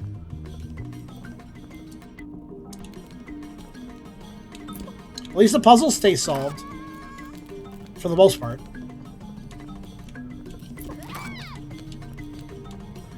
Yeah, what's up, Umbra? The ice is really just bad because... Here's the thing. The ice was coded properly, except for they fucked up in one detail. Because the ice has logical coding. Basically, the faster you're moving on the ice, the more sliding you do. That's fair. That's reasonable. Here's the problem. If you're standing on ice, it works out perfectly. My speed is adjusted based on how fast I move on the ice. But if you go from solid ground to ice, the game translates that as maximum momentum on the ice. So the moment you step on ice, the game is like, okay, they're going as fast as they can on the ice. They should have maximum sliding. That's what the game says because I'm stepping on the ice, which causes all my momentum to be insane. Unless I interrupt it somehow. Well, the enemy kept its health bar. Interesting.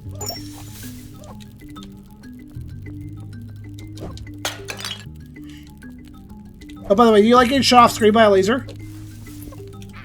I sure love getting shot off screen by a laser, don't you? It doesn't even have... Listen, it doesn't even have a sound effect. Oh, they programmed the sound effect wrong. So the closer I am to one of these eyeball guys... listen, you can hear the laser if I'm here. See, you hear the laser?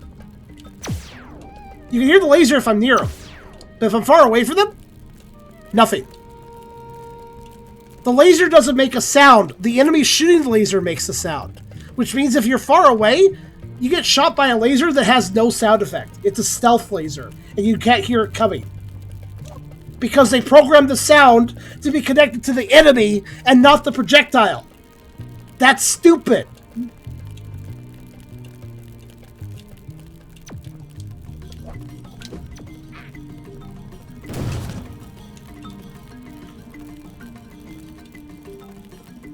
And I don't think I have to tell you why it's stupid. Just it's stupid.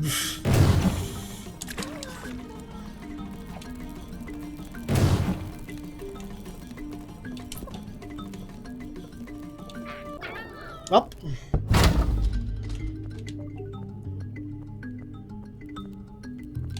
Like, there's just very obvious mistakes in the coding and design of this game.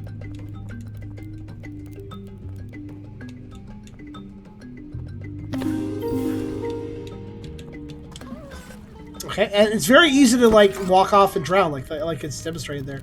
And that's another thing. Walking off and drowning or falling into a pit, that's what you can do in a Zelda game, as a standard, you know, proper Zelda game. You can do that too, but in a Zelda game, usually, have you ever played a top-down Zelda game and you've walked towards a pit?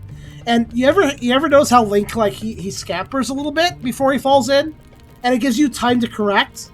And so you don't immediately fall in. You can actually, like, oh, I'm about to fall in, let me move back. This game doesn't have that. So you just fall in. See, that's the thing about Zelda, right? Zelda's fun. I enjoy a good Zelda game. But Zelda likes, I'm very picky with Zelda likes. Because Zelda is a formula where if you don't get the refinement just right, the experience is not as good as it could be. It actually hurts the experience massively if you lose out on the quality of life features that a good Zelda game has. How do I cross that pit?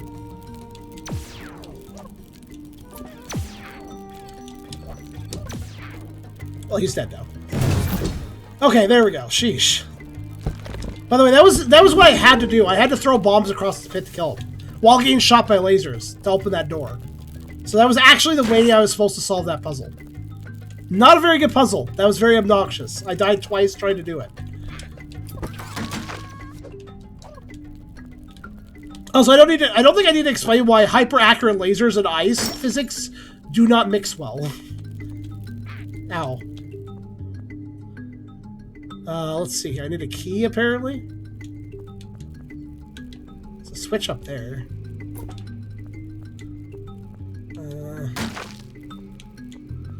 Where am I going? Oh, I see where I'm going.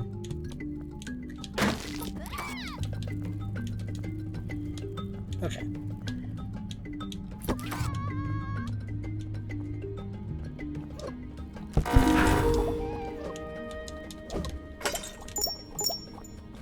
Is boy waddling? I mean, he kind of is. I'm glad I played a community dungeon, though. It's more complex and thus lets me see the problems with this engine. I guess you could say.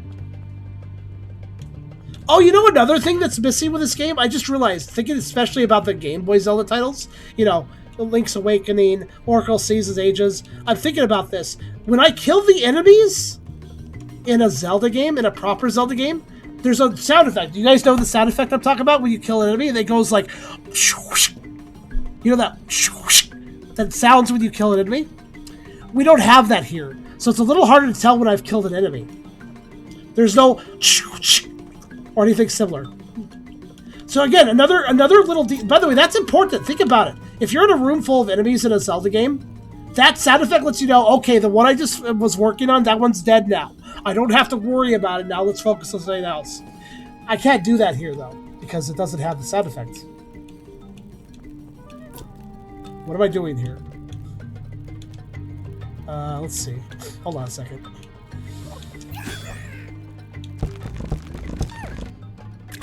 Oh, sure, thanks. Thanks for pulling me in, corner of the fucking water. Appreciate it. Yeah, there's just...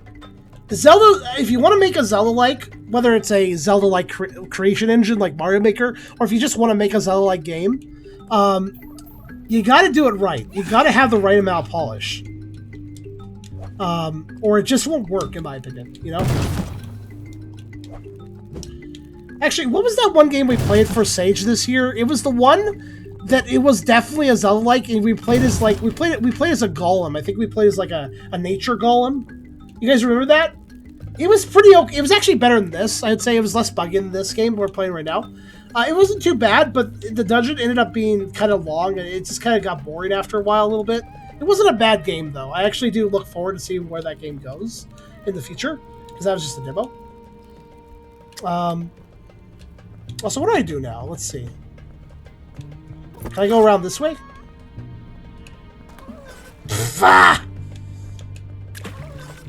This is... Look at the maximum momentum I have when I step off to the ice. Look at that. I almost died again. That's me. Look at this. Watch this. I'm going to press left and hold right. And I still almost fall off. It's so dumb.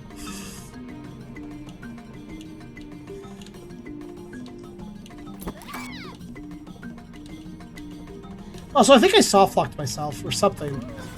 Oh, cool. That grabbed me too. That's nice. Oh, wait a minute. Wait. Is this trying to tell me to use this hole? Oh, it is! Oh, I got a map? Oh, you're giving me a map now? This is kind of late, but alright, I guess. Wait, there's all these little rooms out here. What the hell? How do I get to that room?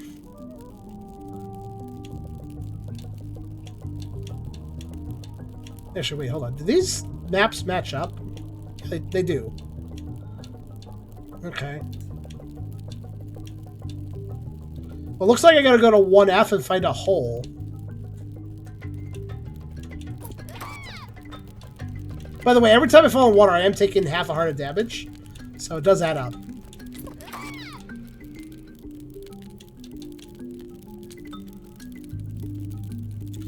Alright, so there's an X here. There is maybe a hole on 3F I could use to fall in there. Maybe. I'm not sure. Bell and Zelda's full heart. Didn't Zelda also give you half a heart when you took damage? I thought it was half heart.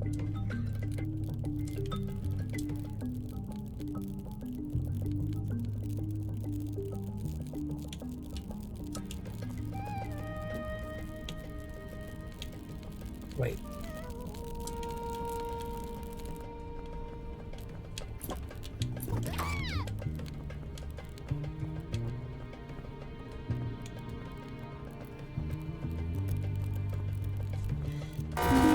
I personally remember half, but... Oh, what? Why'd this room get reset? That's weird.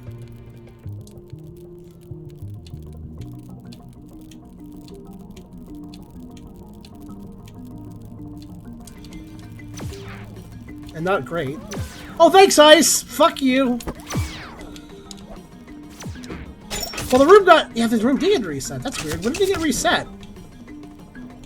Or updated? What the? The grapple hook cannot grab items. Sadness. That wasn't there before.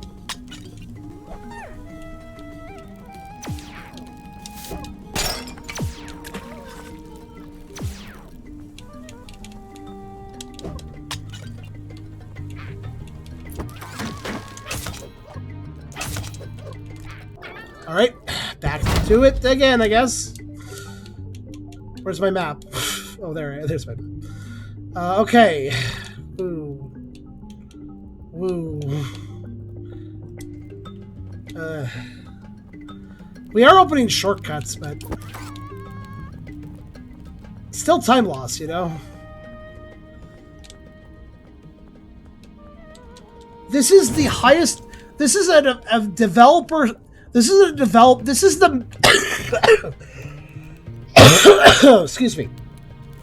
This is the map given the highest accolades as part of a community feature contest thing.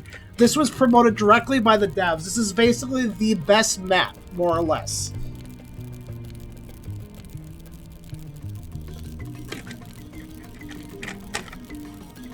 I basically tried to pick the most popular and highest rated thing to get the best experience. Because I wanted to see what the best, what people consider the best experience, you know?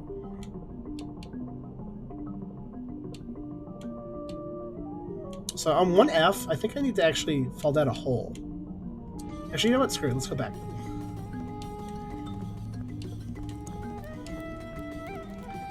The ice fix in this, I don't mind. Listen, I don't mind a few ice fixes either, but here's the problem. If I walk off look at this. I'm gonna tap. I'm gonna walk as slow as possible onto the ice. Still a maximum slide. So if I did it here, tap, drown. And yes, I can hold back if I'm quick. Still drown. That was me holding back. Do you see the I don't know why they designed the ice physics this way. It's terrible.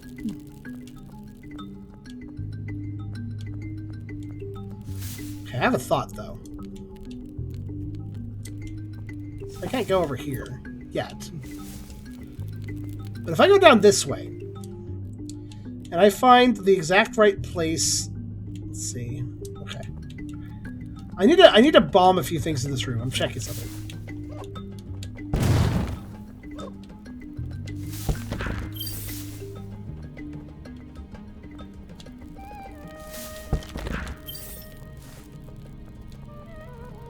Also, how the ice physics work like that also exasperates the issue about how you can fall into pits and water very easily in this. While in a normal Zelda game, there's a bit of a mercy where you can kind of scamper away from the inevitable pit death you're facing. You can't do that here. You don't have that little mercy movement.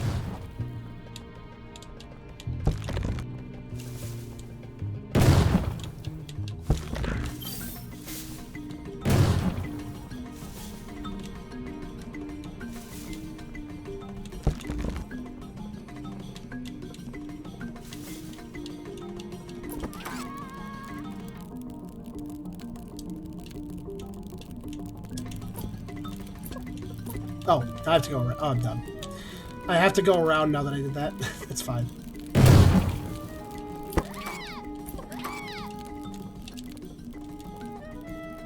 I will be completing this dungeon. Now here's the thing. I didn't really create my own dungeon in this. That's going to take even more time. So I wanted to see what the best of the community was. I wanted to see what people who put time and effort into learning this game's engine and having access to all the tools and understanding how they work, I wanted to see what they would make. You know? Because I feel like that would give us the best impression of what this game can be.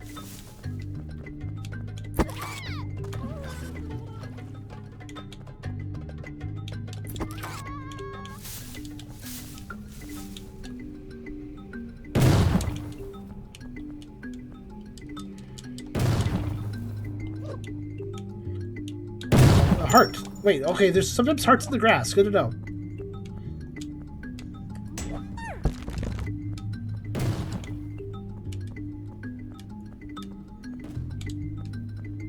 Wish I could place more than one bomb.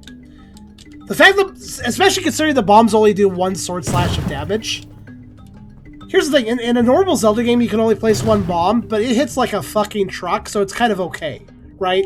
It's like you can only place one bomb, but also that bomb is going to wreck anything that touches it. So it's fine. But here, the bomb is so weak, I wish I could place more than one.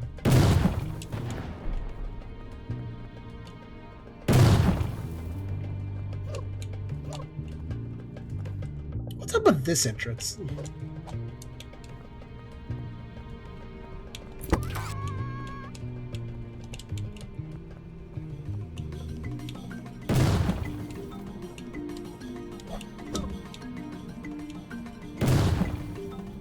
It's a one-way entrance, I suppose. By the way, there's no map marker for your character. So where am I right now? The answer is, like, the broom that I'm kind of centered on now. But, like, also, like, seriously, why is there no map marker for the character? What the actual hell is wrong with you? Why would you make a dungeon... Why would you make this game have a map system that's really complex and shows you a lot of information, and then just go like, the player doesn't need to know where they are in the room, though? Like, come on, man. How do you not add that? That is like that's like saying, oh, I made a sea base for people to live in. I don't think I need to add oxygen generators. That's not important. Like, how do you forget that, you know? Oh, bugger. I can't cross that.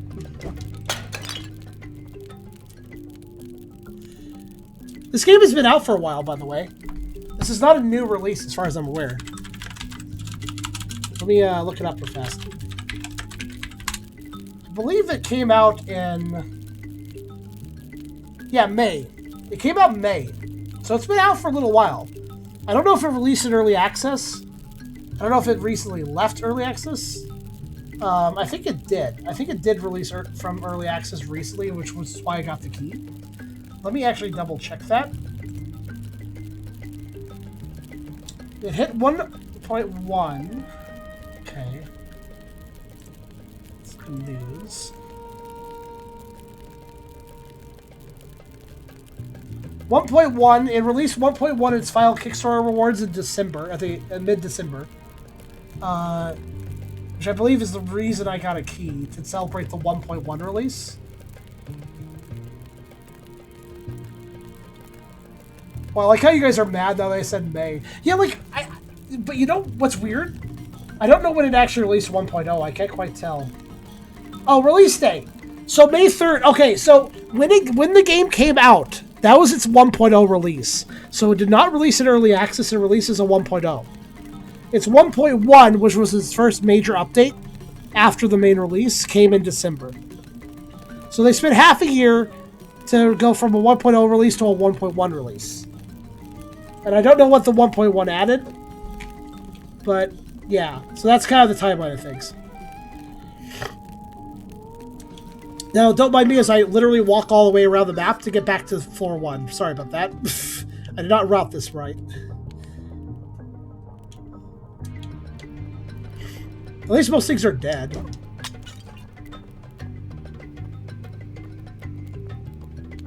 But you know what's weird?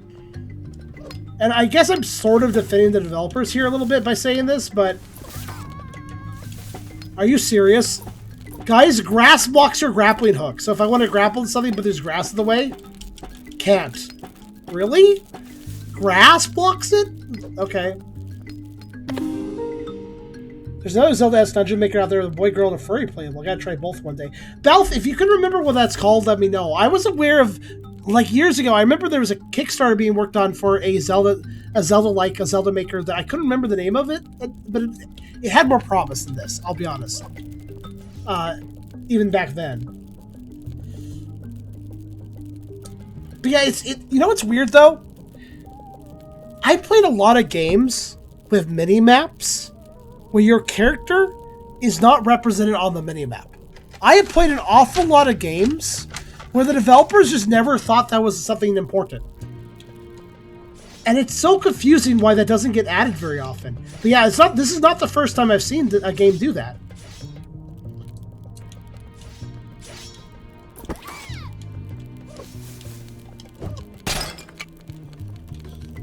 Is the other one out yet, or is the development heck? I don't know, Balf. It might have. The one I vaguely remember, I don't even remember the name of it, so... It might have been called Legend Maker. It might have been called Legend Maker. Yeah, I think it is, actually. Hold on. Legend Maker. 3 hours ago. Oh, wow, they made a post 3 hours ago. Hold on a minute. You guys want to look at... You guys want to see this? Legend Maker for a second? I think this was indeed the thing I'm talking about. So 3 hours ago they made an update, so I guess they are still in development. They are most certainly active, so here, just to show you what I was remembering.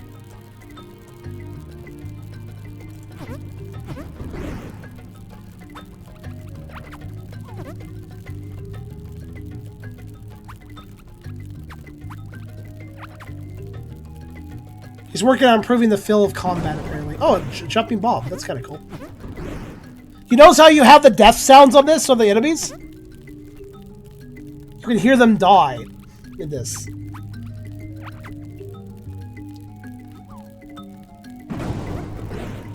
I like that. It's very simple, but it's nice.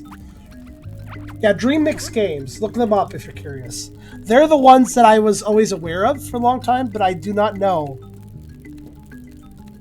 Oh, it's not copyright infringing, but it is most certainly... It is most certainly wearing its heart on its sleeve as well. Even more so than Super Dungeon Maker is. Apparently there is a Patreon build for this. Would you guys like to see me play it? Would you guys like it if I grabbed the Patreon build of Legend Maker and checked it out? Here's a little trailer.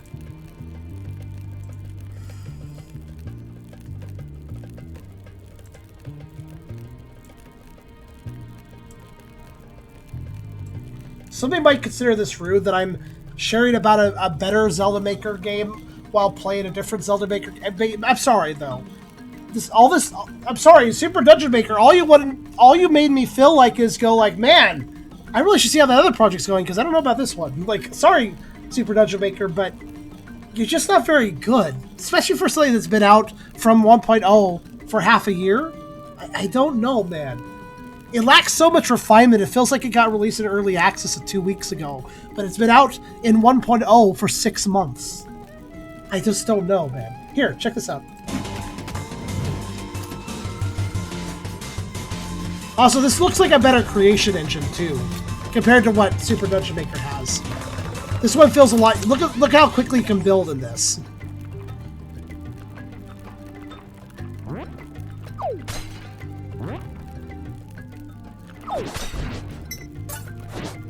Questmaster. I don't know about that one. I'll have to look that up later too. And also proper... That's another thing missing in Super Dungeon Maker. I didn't even think about that. In Super Dungeon Maker, when we get an item, it's just, alright, I got an item. That's not right. That's not Zelda. That's Zelda. That's getting an item in a Zelda game. Right?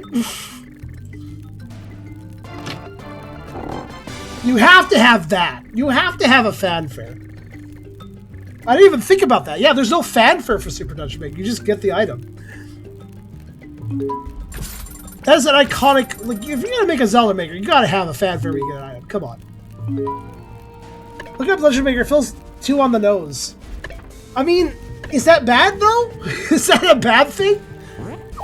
They've actually made improvements for Link to the Past. It definitely has more, like, the movement is a lot more agile and smoother, I noticed, than Link to the Past. Kind of, I would say. So being on the nose is bad? It depends on what you feel, honestly.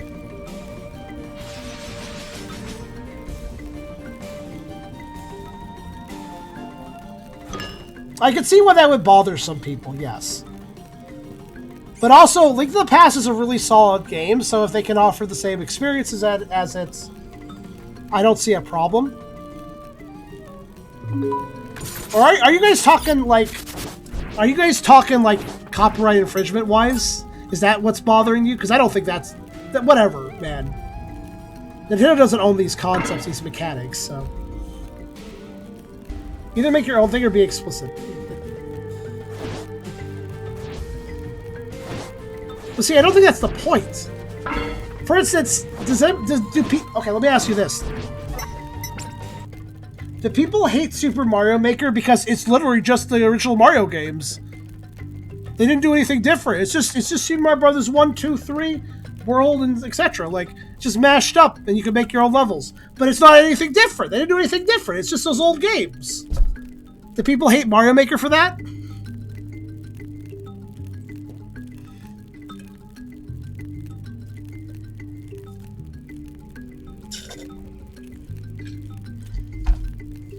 Super Mario Maker, you can do anything with it. Yeah, but like, when you get down to it though, Super Mario Maker, all it's doing is aping older classic game styles and mechanics. With a few new mechanics thrown in, but more or less it's just aping old games. It isn't on the nose, it is the nose. Exactly, but here's the thing. Why do people like it?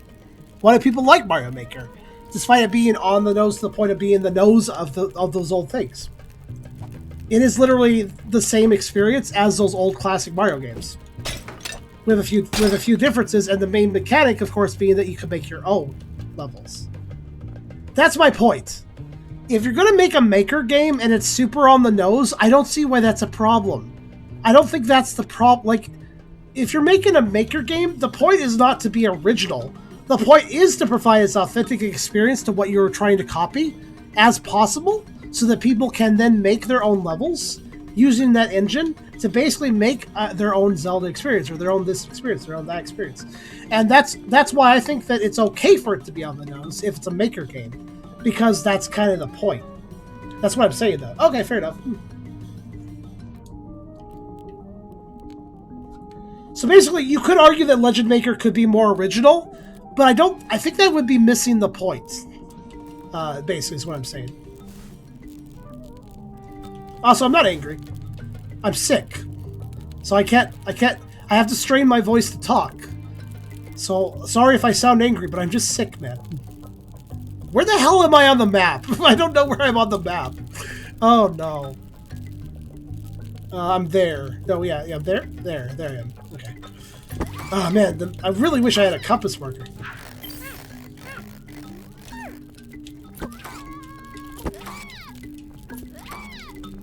Also, if I was arguing with anybody, Valve, it was actually Essler. Because Essler was the one that said, IMO make your own thing or be explicit? Oh. I guess Legend Maker did the or. Is that right, Essler? Legend Maker didn't make its own thing, but it was explicit. And I think that is good, right? Because, yeah, I think that if you do... Like... If Legend Maker wanted to be more original, that'd be okay. But if it wants to be more or less a copy of a Zelda game without being copyright infringement, that's okay too. But what wouldn't be okay is if it tried some half-assed in-between thing where it wasn't really committing one way or another. Like, oh, I don't want to copyright infringe, but I do want this to be kind of like Zelda, but I don't want to copyright infringe. I don't want to be too similar. Honestly, the main thing is, as long as you don't copyright infringe, though, it's fine if you're similar. I think that's really the key.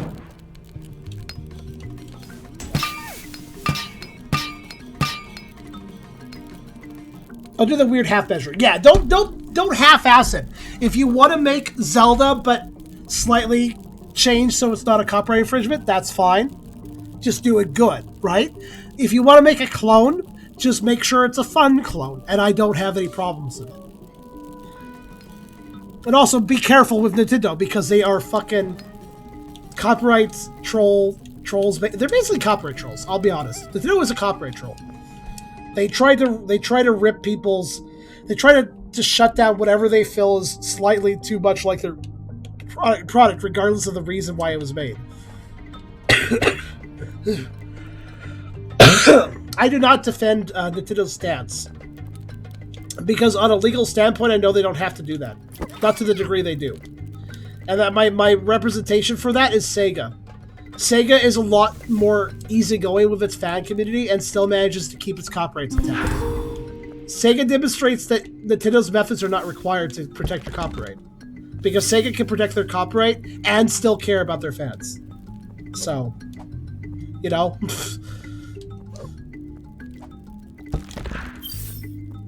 You know what? Look up Questmaster. Send me a DM about it. I'll take a look at a link later for it if you want to share that with me. I don't even know what that game is, honestly. Legend Maker is the one I've been following for a long time and then forgot about. So, but yeah, if you send me a link or something, I'll take a look later.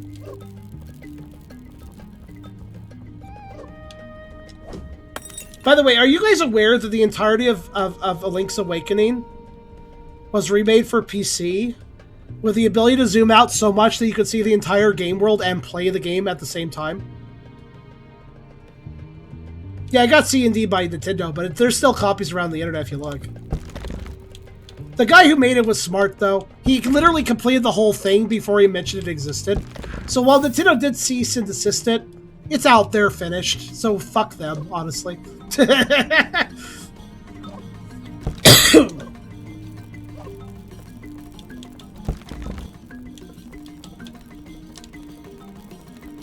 No, they were smart. They finished the game and then announced that it existed. So Nintendo can't really stop it from being created because it's already created.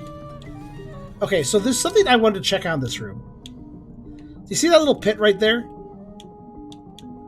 According to the map,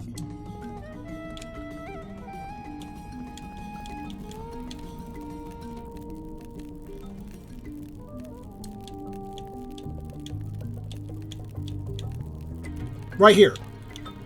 I'm staying on the tile where I need to break through. Assuming it's a fall. But I don't think there's anything to do here. So I don't know how you get to that room. Huh. Okay, well, never mind that room then.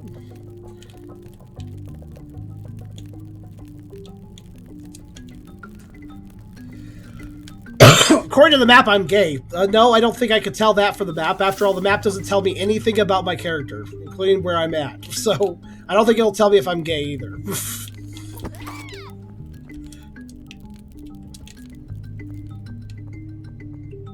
You still let me play a secretly improved version of Zelda 2 on PC someone made. Neat. Also, the PC Link's Awakening, it doesn't have screen transitions. So you just walk without screen transitions. It's kind of weird. That kind of works.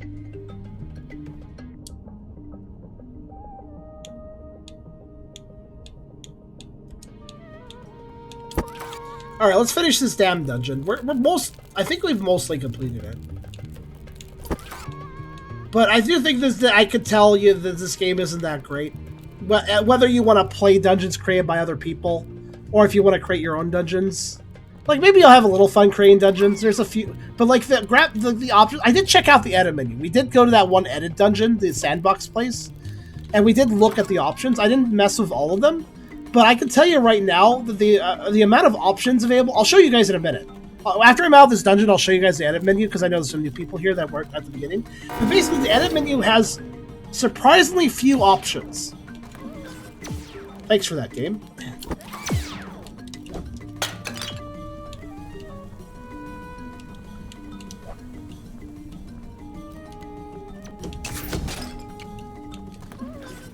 Alright, now back to the place where I died repeatedly. This time I have a key.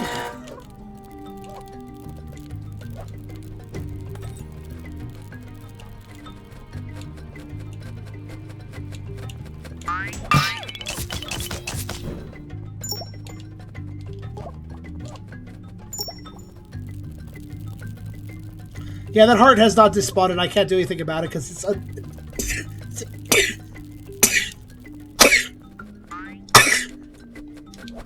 it's in the water!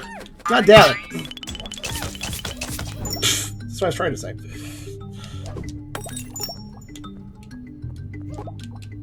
I'll leave that one there.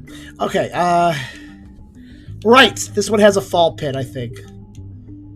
Maybe. Right here.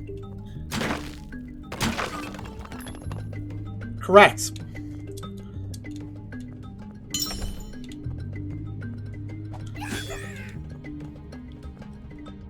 What did that accomplish? It put me in there? Okay.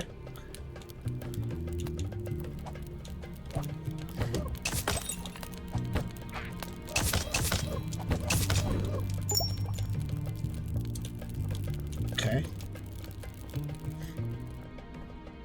Also, thank you. I unfortunately, I am quite sick, so I need to hold that down. Okay.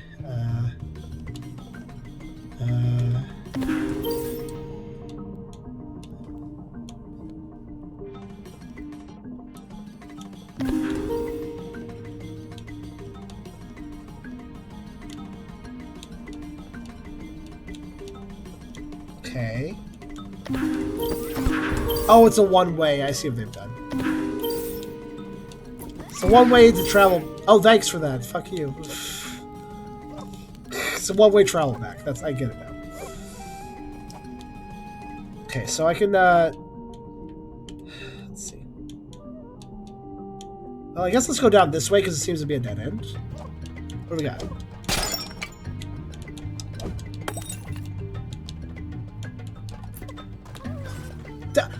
Oh my god! How did that even happen? I grappled the enemy while standing still, and then I stepped forward somehow and drowned. And I didn't step forward, though. That wasn't me that did that. What?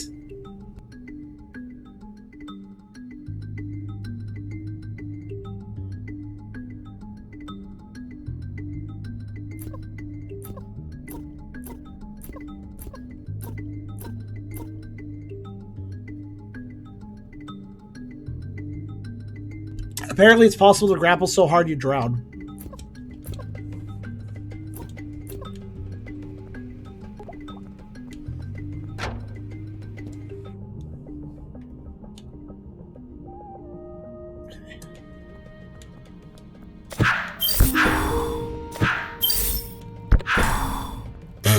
Almost got shot.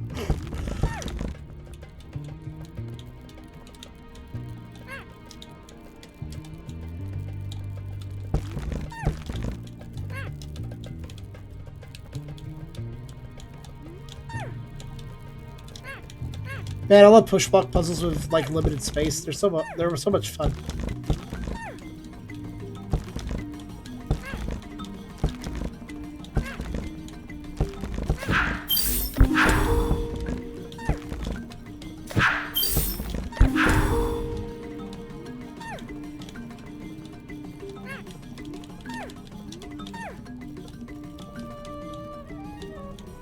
Sometimes if you grab in the right position, you can move things weirdly sideways, and I don't even know how I do that, but...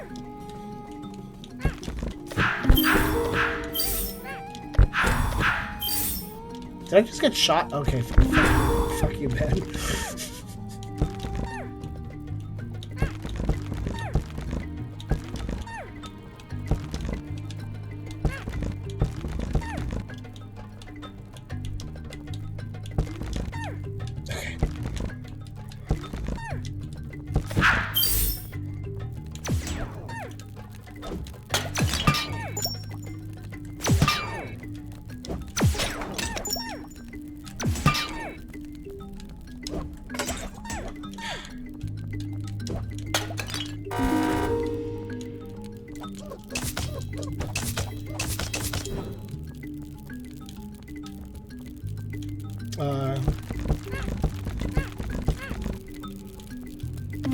Oh, okay.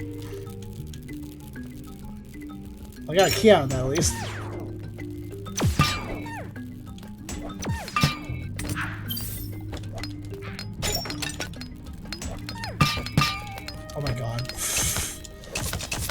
Wait, how the hell? You're shooting me through the bookcase, asshole!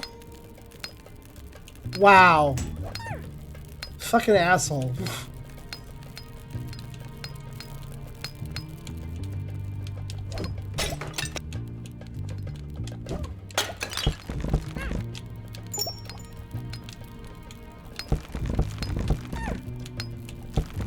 Want to hear the worst sound of the world?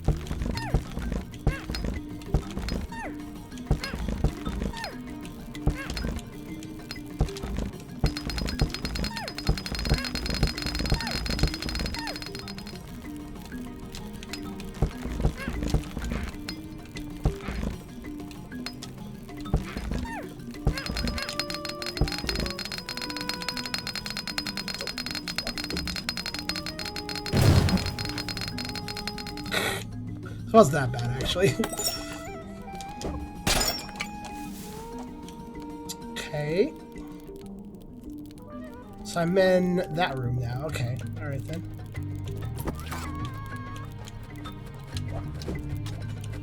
Good. That'll be a very useful heart to get later.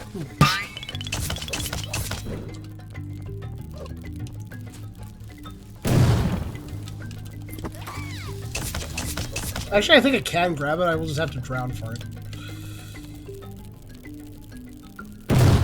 Yeah, honestly, it's not actually as bad as actual Zelda. The tinking sound could be worse.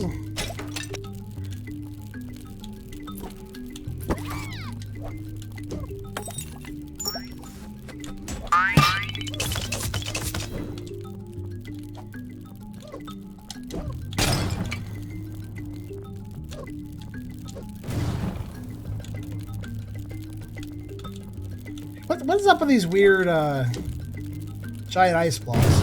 Okay.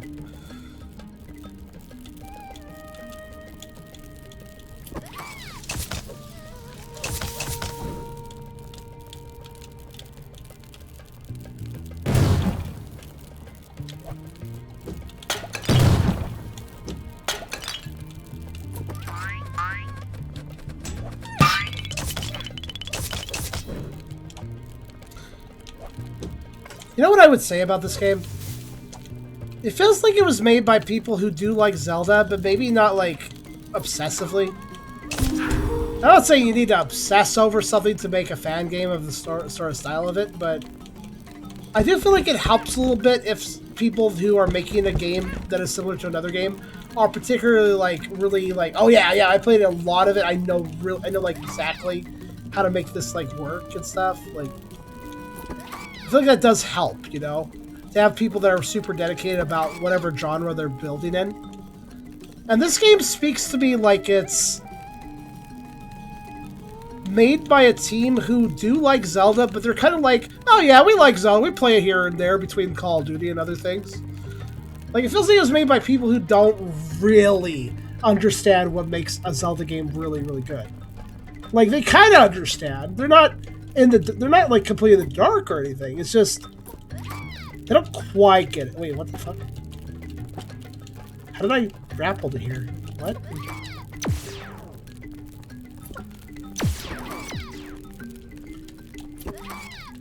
That's how I feel. Like, it just feels like a game that was made by people who like Zelda, but they don't, like, love Zelda.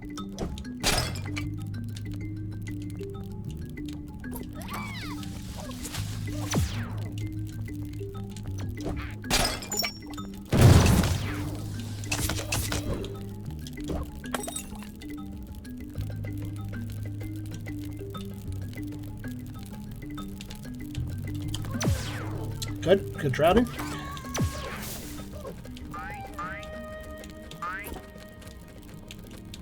Hey, buddy, you're literally in the way of my grapple point, and I can't kill him unless I get... Oh, my God. That enemy is in the way of my grapple point, and until he's out of the way, I cannot cross. And if I can't cross, I can't kill him.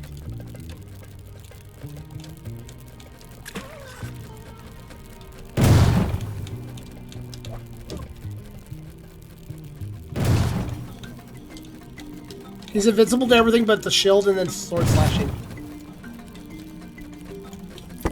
There. I finagled it.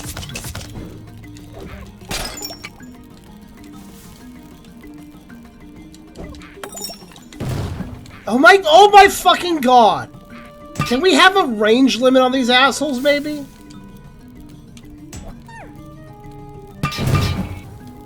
The answer is no, fuck you, by the way.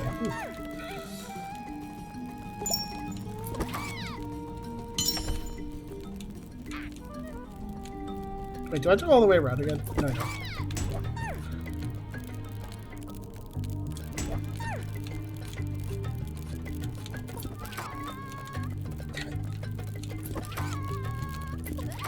There we go.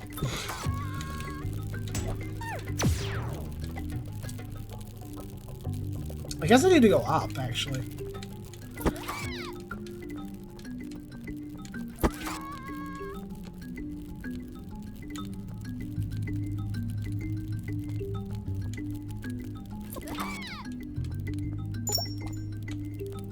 I need to get up there. I don't think I can, though.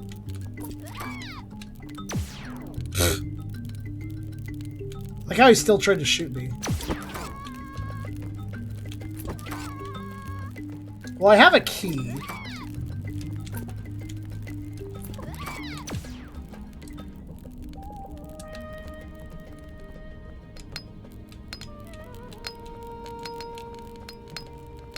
We could use that here, so.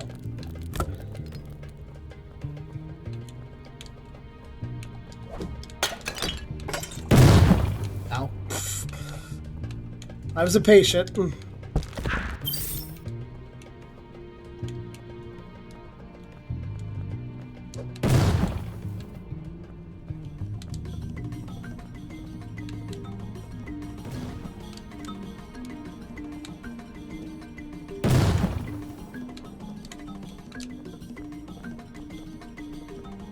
It really just feels like this dungeon doesn't... Like, again, it was a collab project, so it's going to be a little bit longer, because multiple people were built... Like, everybody built a different floor. But, you know what I find impressive about this community-made project with 5 different developers? I'm really impressed that they somehow all managed to make basically the same dungeon floors. Like, I applaud them for the cohesion of design between the developers. Like, everybody definitely did a good job matching the design qualities of the other people, so like everything feels like it was cohesive. But it's so cohesive to the point where it's boring. Like, I was expecting each floor to kind of change things up a bit because everybody working on it, it was different. You know, every floor was a different developer, so I expect every developer to have be like, okay, I'm going to do this challenge, you know, like something different each time. Doesn't seem to be the case.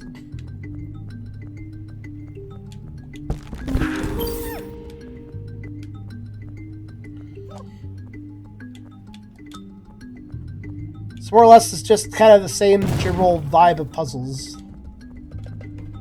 They're fine. It's just that I've done this over and over again now, so...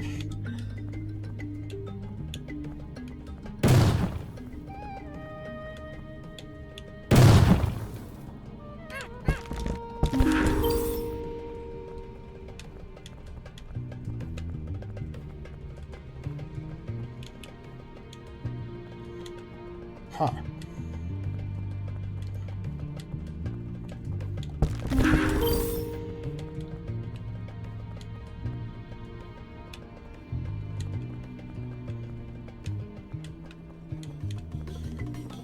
Puzzle here is I gotta move objects back and forth to get around the area.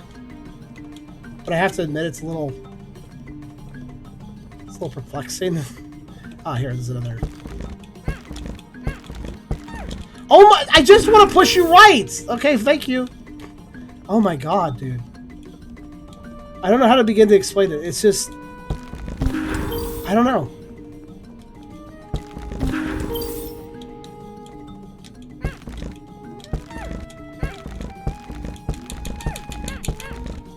All I'm trying to do is push you left and right. I don't know what you're getting stuck on.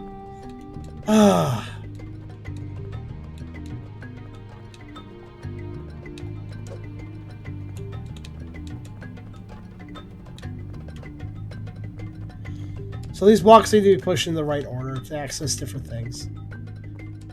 I need to push this one now, I think. It's hard to tell, because stuff kind of just moves around wherever it feels like.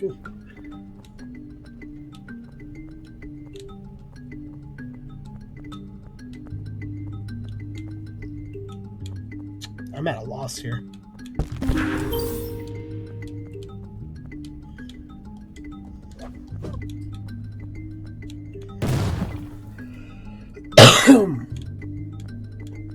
This is the... I mean, I see what they were trying to do with this puzzle, but this puzzle sucks.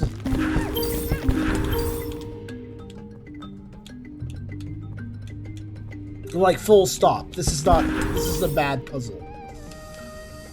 And I literally don't know where I'm going and what I'm doing.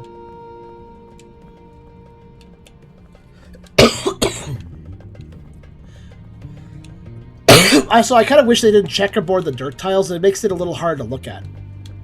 It makes it a little hard to look at and see what I'm doing.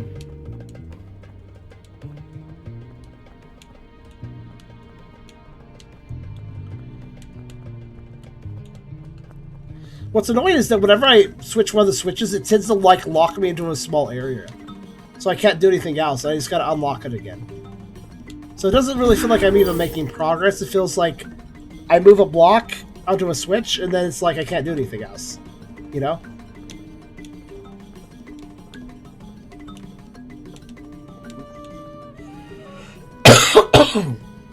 Obviously there's a solution here, but I think I'm going to need your guys' help. So this... By the way, see how the switch is surrounded by those little ice rocks like this one? That means he's going to change the position of the ice rocks. So watch.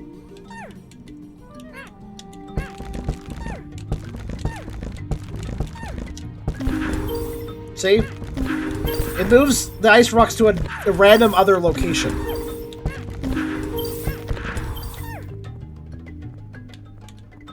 And it really does seem pretty random, unfortunately.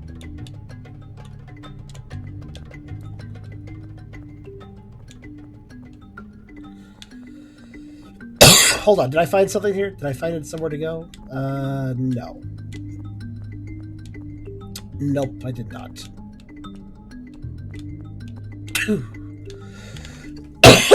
I apologize for all the coughing. My throat is like a tickling up a storm right now, you know? You ever get that throat tickle when you're sick and it's like you cannot get rid of it?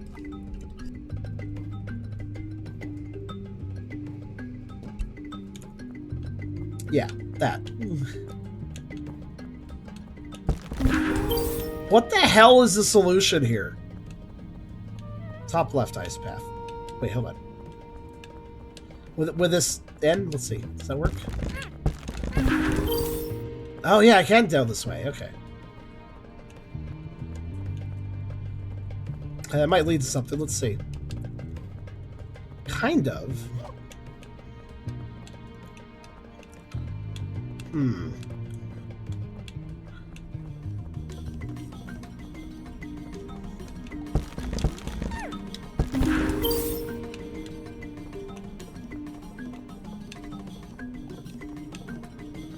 Good observation. Perhaps we're solving something now. Let me go over...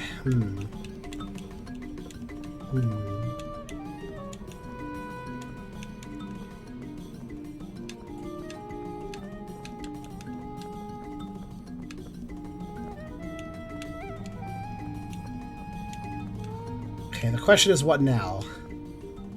This block needs to move, but I can't move it right now. Oh, actually, wait!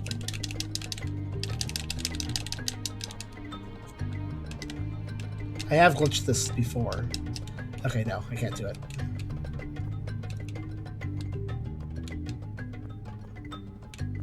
Okay, I need to unblock something now, but what?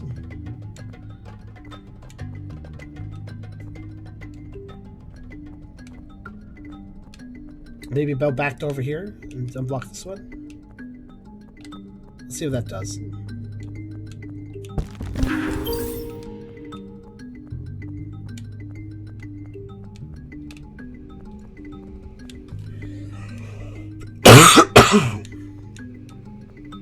I will do my best to mute and cover my mouth where I can, guys.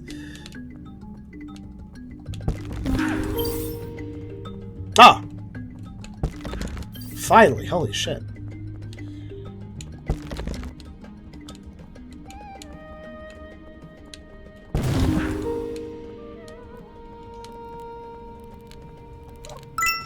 I got duck feet. That means I can swim. I kind of figured that we'd get that upgrade, honestly. Never did quite get to that piece, though. Oh well. It's probably nothing important.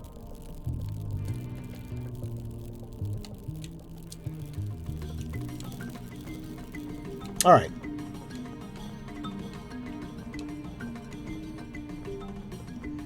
So I don't remember where water is, but we can now cross water wherever it is.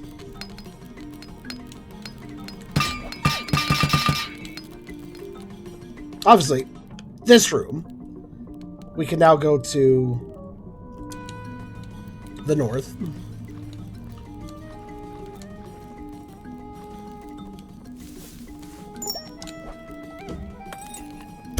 You see that pot? It like broke its physics.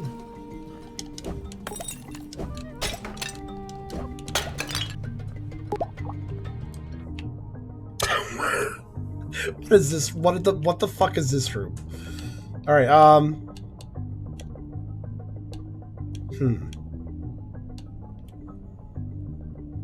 Oh, maybe just look at the other floors real fast.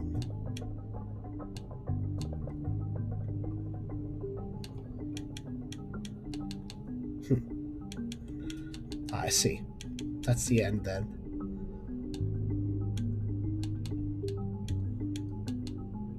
That's a shortcut. Okay, I see. I understand a bit what's going on in this next area. Well,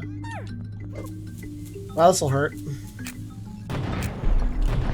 Oh, it's a... Oh, you motherfuckers.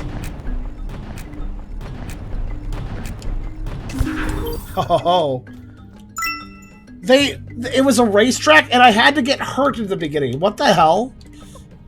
It's a little mean. Oh, another one.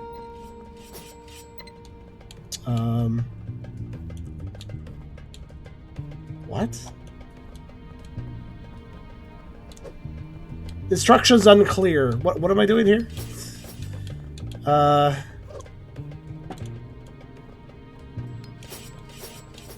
guess I can bomb that? No, that's just a switch.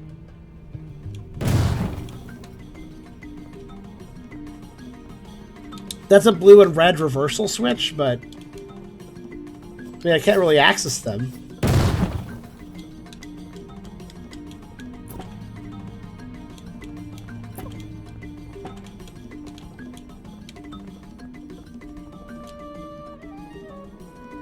What? What do you want me to do?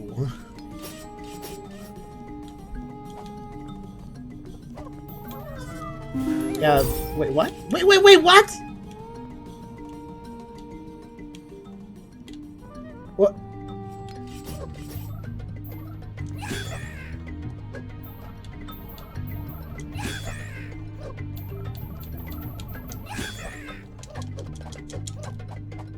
Well, now I'm locked in. What happened here? What activated that?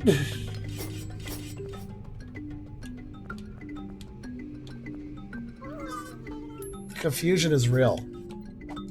Now I can't get out. What activated the switch? Did anybody see what activated the switch?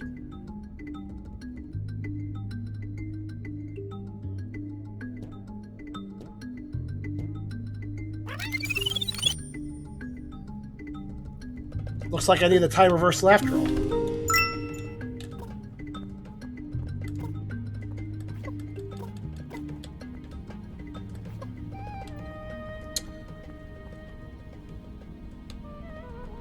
Yeah,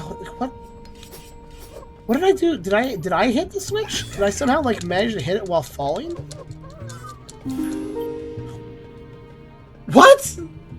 It did it again. I don't know why. It's like, good job, you fell down the pit and hurt yourself. That's the solution. Like, what?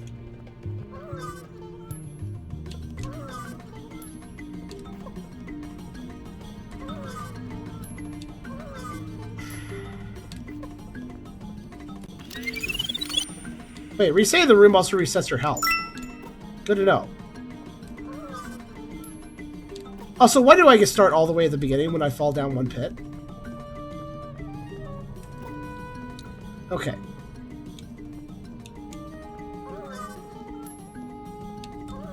Why do you set me all the way back here? You're actually you're a piece of crap for doing that, whoever set that. I guess maybe it just resets you at the beginning of the room. By the way, the rolling across 2 wide gap, it's kind of tight. I don't think I have to tell you that, but... So wait, so if I roll in that, then... Every single time, too. Not that time, though. That time, nothing happened.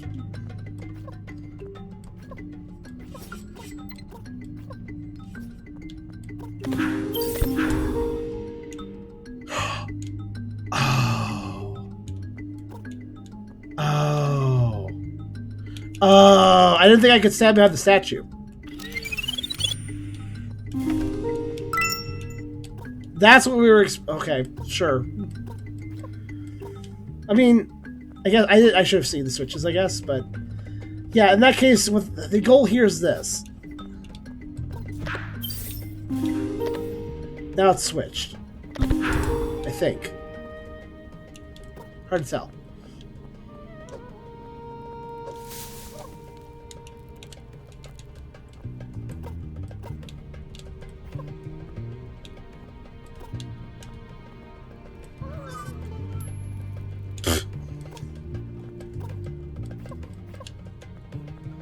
You know, in a normal Zelda game, if you fell down a pit, you get reset where you fell down for the pit. But I guess this game thinks that's too easy or something.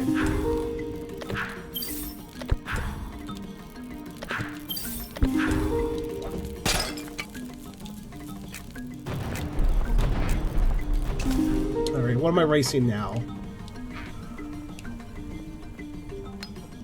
I'm racing this, whatever it is. Oh, that's a mean jump.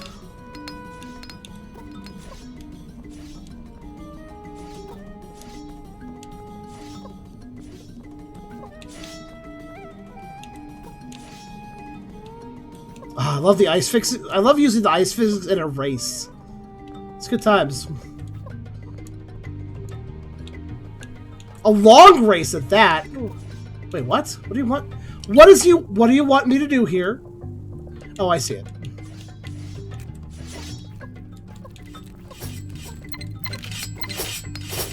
Where am I going? Oh, am I going around here? Was the objective to cross past that before... Okay, I think I'm good. Did I succeed? No, I don't think I think actually... Never mind, I'm wrong. I waited for no reason. Wait, what? What is actually the objective here? I don't understand. I'm gonna hang here. Yeah, I think I was supposed to stop there. I couldn't quite tell. This is now open, so I think that's what I was supposed to do to get over there.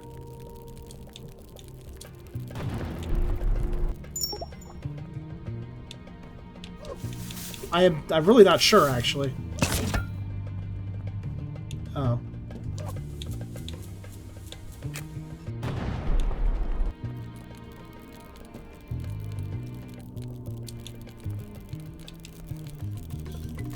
Oh, was I supposed to go... I actually don't know. Did I do it wrong? I guess I did it wrong. Was I supposed to go in here? I'm not even sure. All I knew was I was doing a race, but I didn't know where I was going.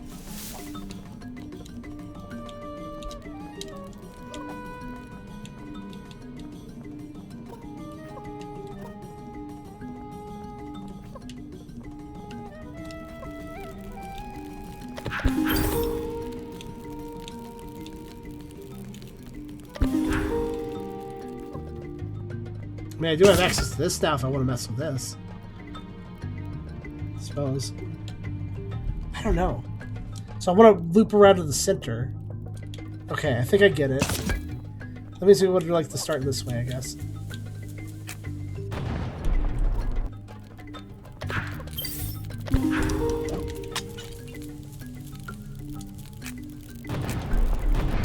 Oh, I think I understand now what I was supposed to do the whole time. Do I have to do more than one lap? I have to do more than one lap. Is that right? I think that's what I was confused by.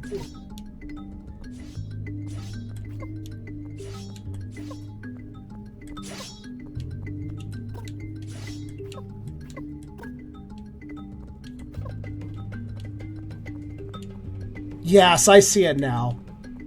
Oh, that's dastardly.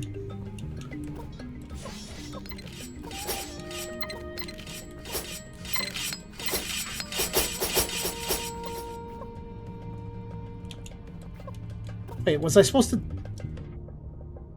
cut right there? Let's find out. Yes, I think so. No, wait. Actually, at this point, I'm not really sure.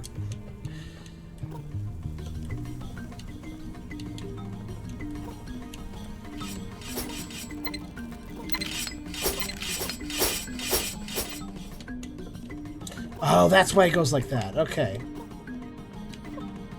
I think I get it. I think I get it.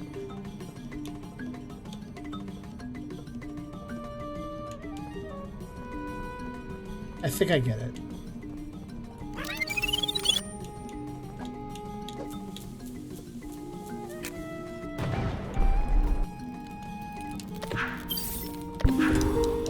It's quite convoluted and not well choreographed. Ow.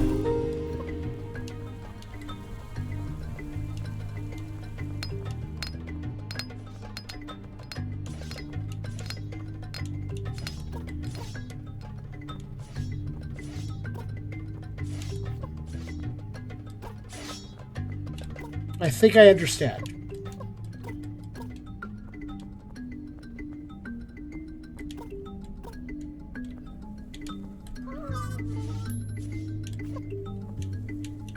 That reset me in a fair place. So we don't go that way yet. We go this way. Cross through here.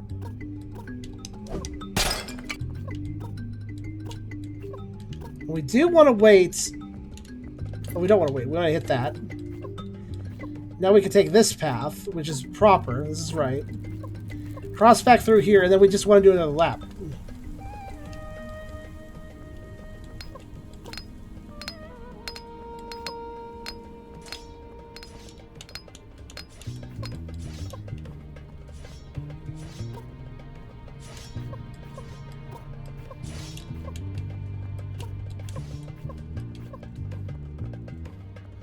Then I can take this inner path this time.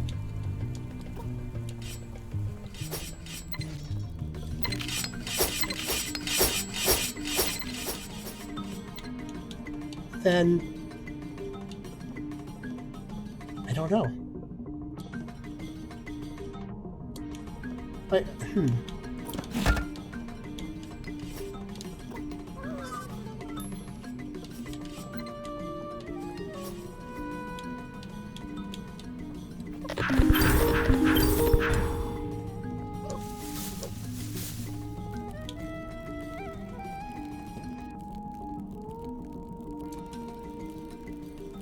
I don't understand. What was I supposed to do at this point? No, wait. Too slow for what, though? Was the chest supposed to be unblocked during all this? Was that the objective? I don't really understand. The switches take away the ice blocks?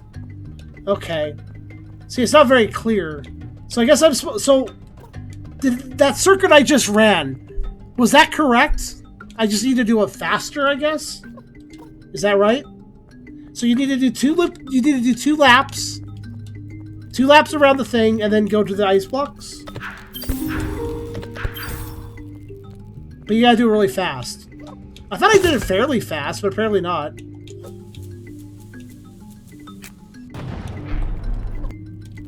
I can roll diagonally, yes.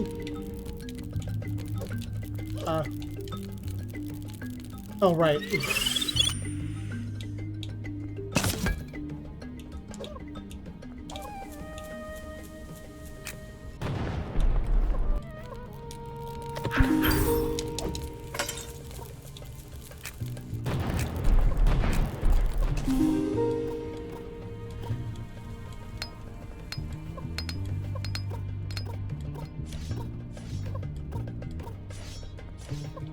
I don't trust diagonal rolls across pits, though, as well, but I feel like I'm more likely to fuck that up, but I'll try.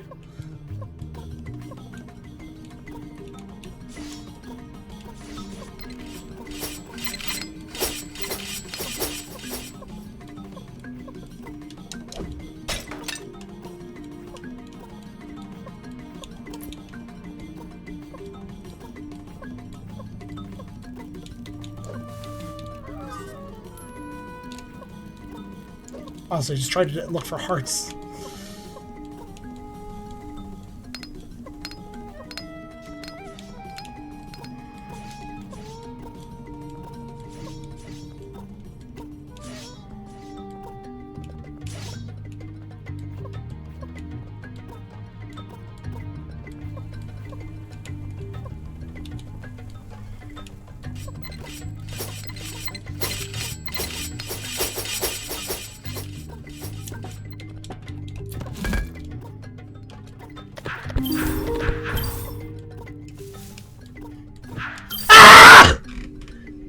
Alright.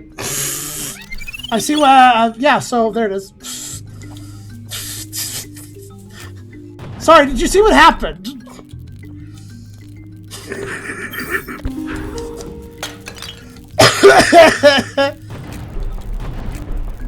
Well, I think I just woke everyone up. Alright. Yeah, I felt like I did really good there, but I ran out of time at the last second. Cool. Nice. Love it.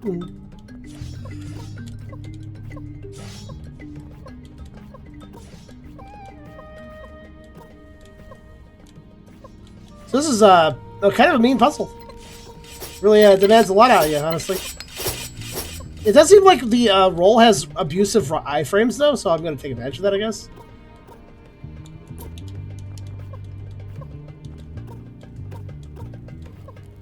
Sorry if the scream just woke everyone up. I deserve that. I really need to do that scream, though.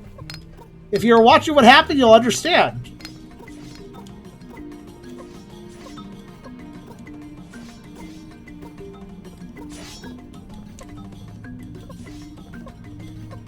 Because that was a scream moment.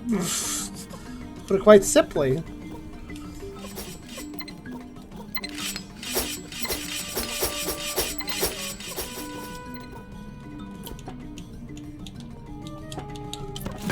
By the way, the grapple hook is really precise, if you didn't know.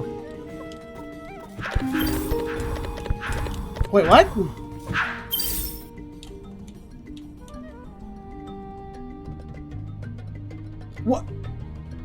What did the switch do? It removed the egg glue. It removed the egg glue and let me go left, but what does that accomplish? I'm confused.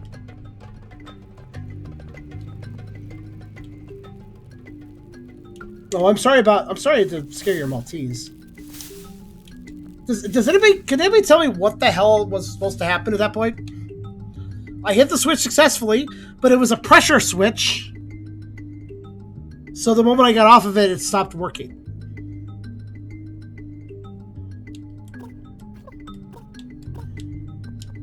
I love how I have to like do a really good race lap to then have the chance to solve the puzzle. I can't like know what I'm doing in advance. I have to solve it on the fly. Really fun. My god, this dungeon. I'd like to know if this is the last section of the dungeon. We're basically done.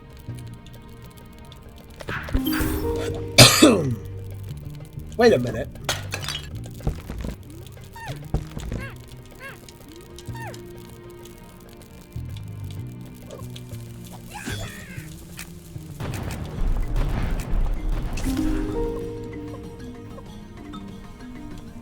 What did I do wrong?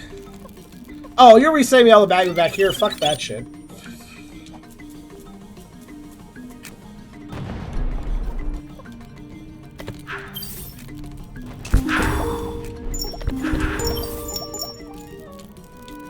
I win!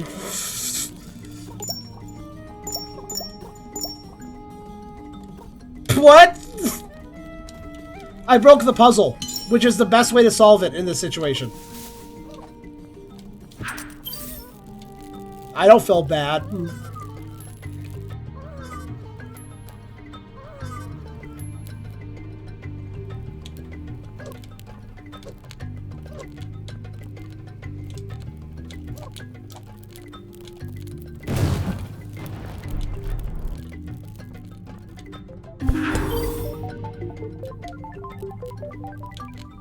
Best community dungeon, everyone.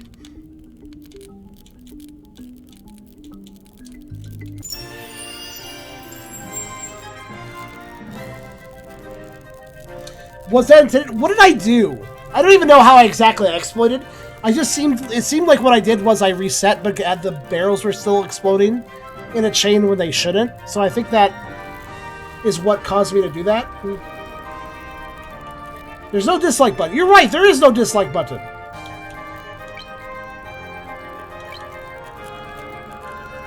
Copyright? Okay. Can't report it for being shitty. Granted, I wouldn't want to report something for that reason, but like, yeah, there's no way to dislike. I think that's enough for now. By the way, don't murder the spider, guys. Don't do it.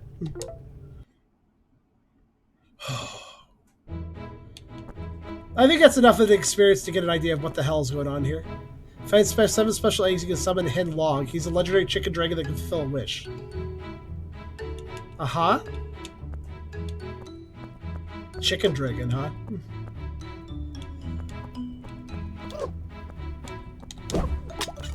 So why is there a giant town? What is this? Dungeon of Trees? Oh, are there like preset dungeons? Oh, there's preset dungeons everywhere. So there's like single-player dungeons, and I guess if you do all the single-player dungeons, you get a dragon chicken, I guess.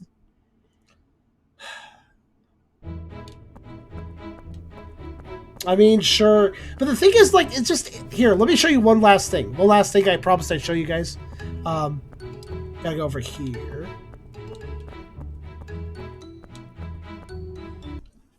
Cockatrice? I mean, I guess so. So, in edit mode here, check this out. Here's everything we can make.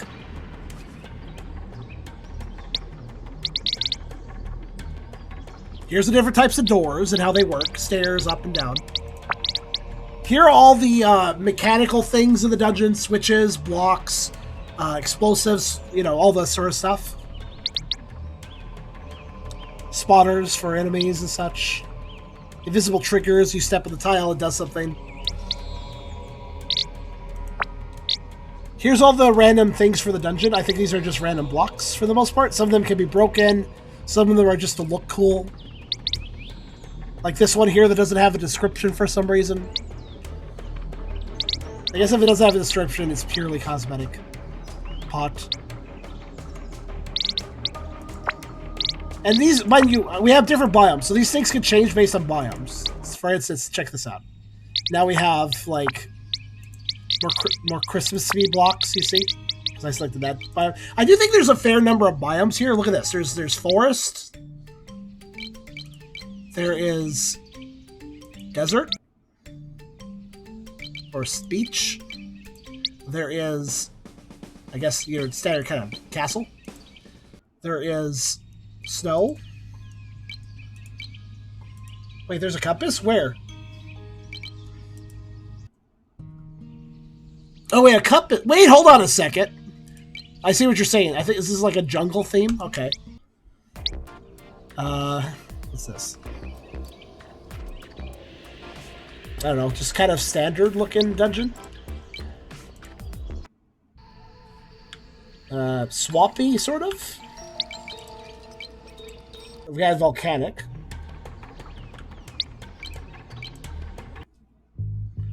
And graves?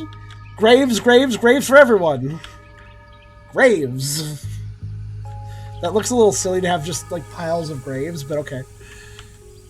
I see what you're saying. Hold on a second. Let me,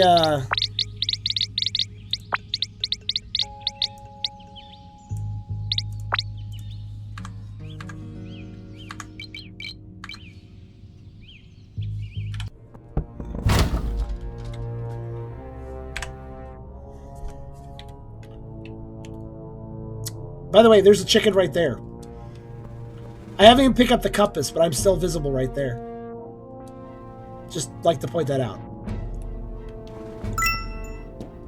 Not sure if the compass... Oh, compass tells you about items.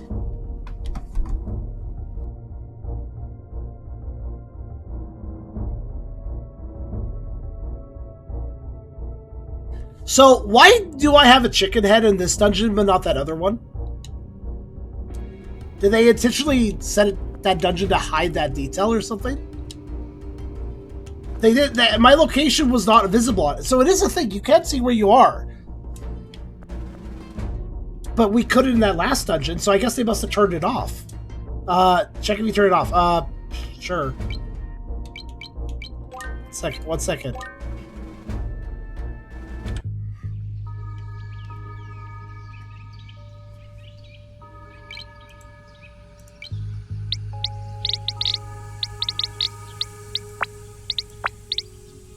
See here. Compass. If collected, shows the player the position of treasure, shows where the golden egg is, gives a clue where there's a key hidden in the room. Map of the dungeon shows the rooms you've visited and not visited yet. Okay, so the map doesn't say it shows you on the map.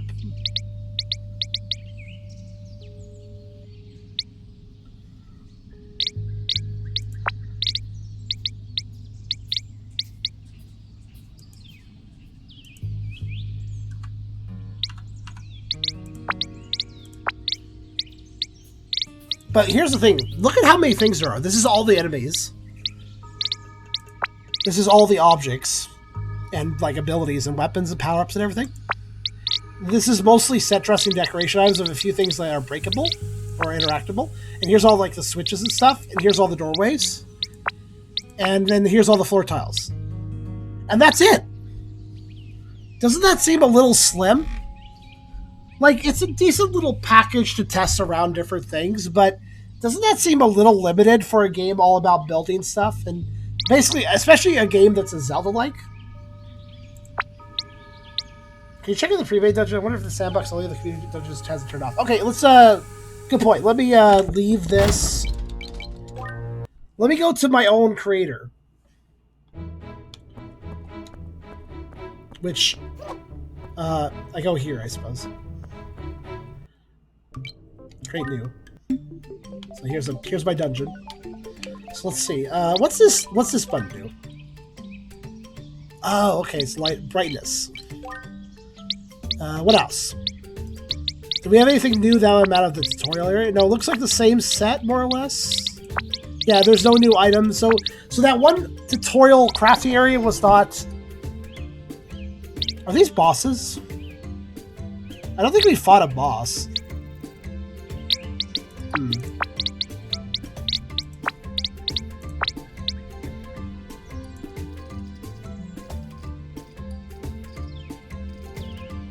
Do they have like a special fanfare and stuff? Let's see.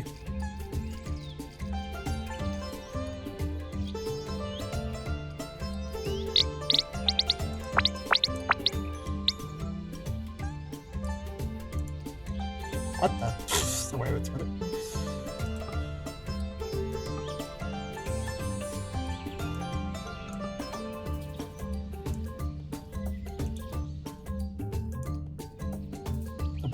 Did mess this up, whatever. The doorways must be a specific distance from each other, apparently. There. Okay.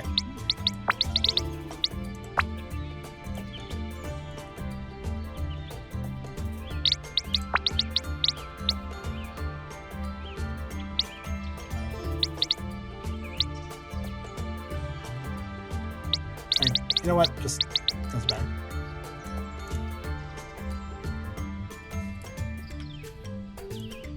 There. Good enough. So yeah, I'm visible on the map by default in this dungeon too. Oh. Okay. So there are only 2 bosses. I wonder how they are. Let's see. Okay, this is what boss is this based off of? Lamola?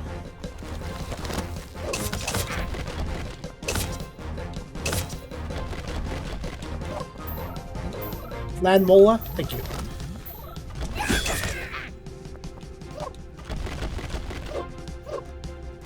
I appreciate that there is at least boss music. I wasn't sure there would be. Also, I'm noticing something. It's only vulnerable when it first comes out of the ground, but that's when it attacks as well. Oh, no, it's vulnerable for one hit. Never mind. And then it closes up. Okay.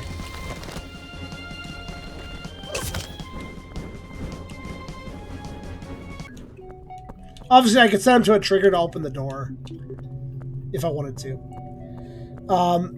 But yeah, I'm not really seeing how I turn off the chicken head on the map. I don't know. Did you guys see anything? Because I didn't. Like, this is me placing items and objects and stuff. So it wouldn't be here, I imagine. And, what's under your face? Where?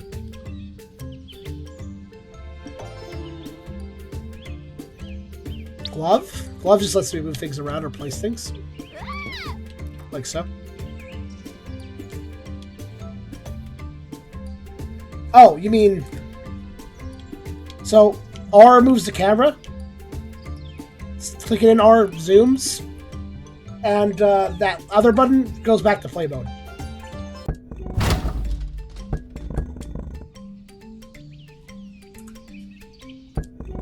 And that's about it.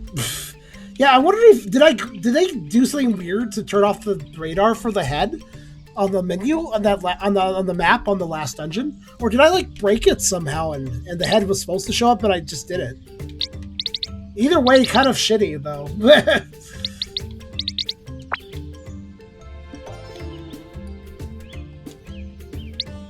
Hey, what about this guy? Oh, he's big. Oh, what the hell? Oh, okay. I'm not sure how I feel about his rotation.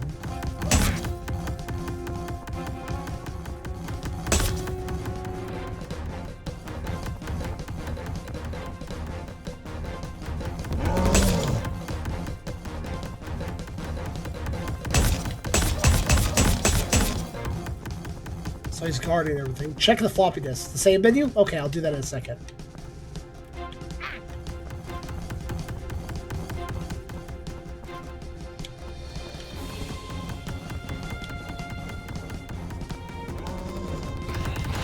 There it is. I thought he had something else going on.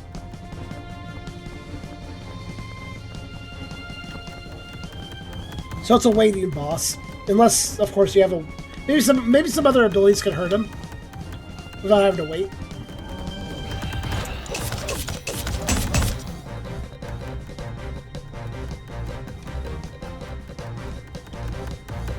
His whole like rotating thing feels really weird, considering we don't do that. Okay. But that's how you defeat the bosses, I guess.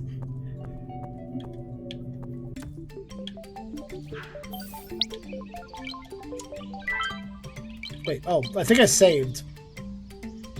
I think all I did is saved. It didn't even ask me for a prompt. It just kind of does it. That's so weird. Yeah, that's all there kind of is. There's two bosses, a number of enemy types, a very limited number. Here's the thing that throws me off the most. This menu right here. Look at this menu for a second.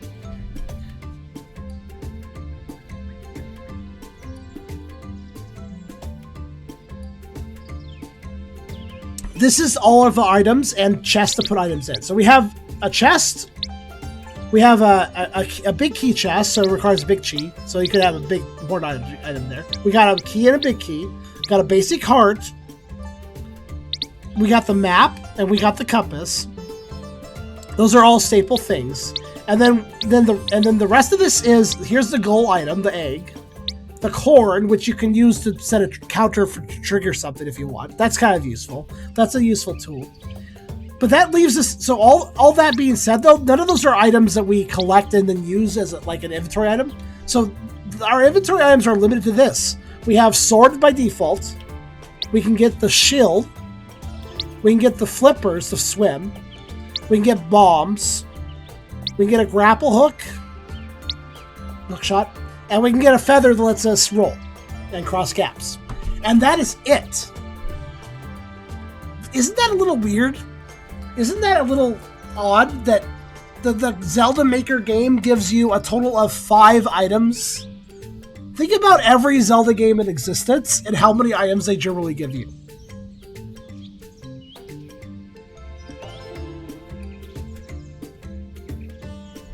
It released in 1.0 in May. It's been 6 months since they released 1.1, and this is all they have? It didn't even release if it released in early access, maybe I'd be a little more understanding. But no, they released a full release 1.0 version in May, not an early access version. So it just feels like, man, and then it took them 6 months to go from 1.0 to 1.1. And that's fine, but you'd expect 1.1 to have a significant update at that point. I don't know what it added, but I would dare say it's not that much. I mean, if this is the 1.1 version, then what did 1.0 have? What did 1.0 have? How much less did that have? But yeah, I feel like there's nothing. Yeah, the mechanical variety, that is the weakest point of this game. That is, in my opinion, the weakest point of this game is the lack of mechanical depth. The second weakest point of this game is how glitchy it is. It really is way more glitchy, and it misses a lot of little refinements that the Zelda series does that would severely, immensely help this game. Again, things like a little bit of mercy, scampering time if you're on the edge of a pit, ice physics actually behaving properly, enemy deaths making a choreographed sound, laser beam attacks not having their sound sourced from the enemy, but actually the laser itself, so you can hear it coming. Because literally, I was getting shot across the map by literally silent beams of attacks that I couldn't hear because the enemy was too far away for me to hear the attack originating from the enemy. That's just bad, you know? There's no fire, there's no bow, there's no magic rod, there's no boomerang, there's no a lot of things. You know, there's not any of the weird eclectic items that only certain games the series has. There's a lot of items missing that, most of the games had, like things like the boomerang. No inventory system either. Yeah, there doesn't seem to be. So, yeah, it's not impressive. I would excuse it if this was like a game that just came out. It's in early access. They're trying things out. They're getting things together. Okay, fair enough. But if 1.0 was in May and 1.1 was in December, then why is this so limited? It feels like an awful lot of time has this game being out. Here, let's judge something. Hold on a second. Let's be fair about this. I'm going to go over to the Steam page and let you guys know the price of this. Keep in mind, I think it's been the same price since 1.0. $20. 20 USD. 20 USD since it's released, as far as I can tell. Well, it's not like $40, $60 at least, but I feel like 20 is maybe what it could be worth if it had a super robust, I don't know if they're going to do a million more updates and then suddenly it's very robust, they fixed a lot of the bugs and polished it up, then yeah, maybe then it'd be okay, but I don't know, man. It just feels really lacking, in my opinion. I feel like if you're going to make a Maker game, you got to do it right. You want another example? You want know another Maker game I've been following for a while? Are you guys aware of... let's see, what's it called?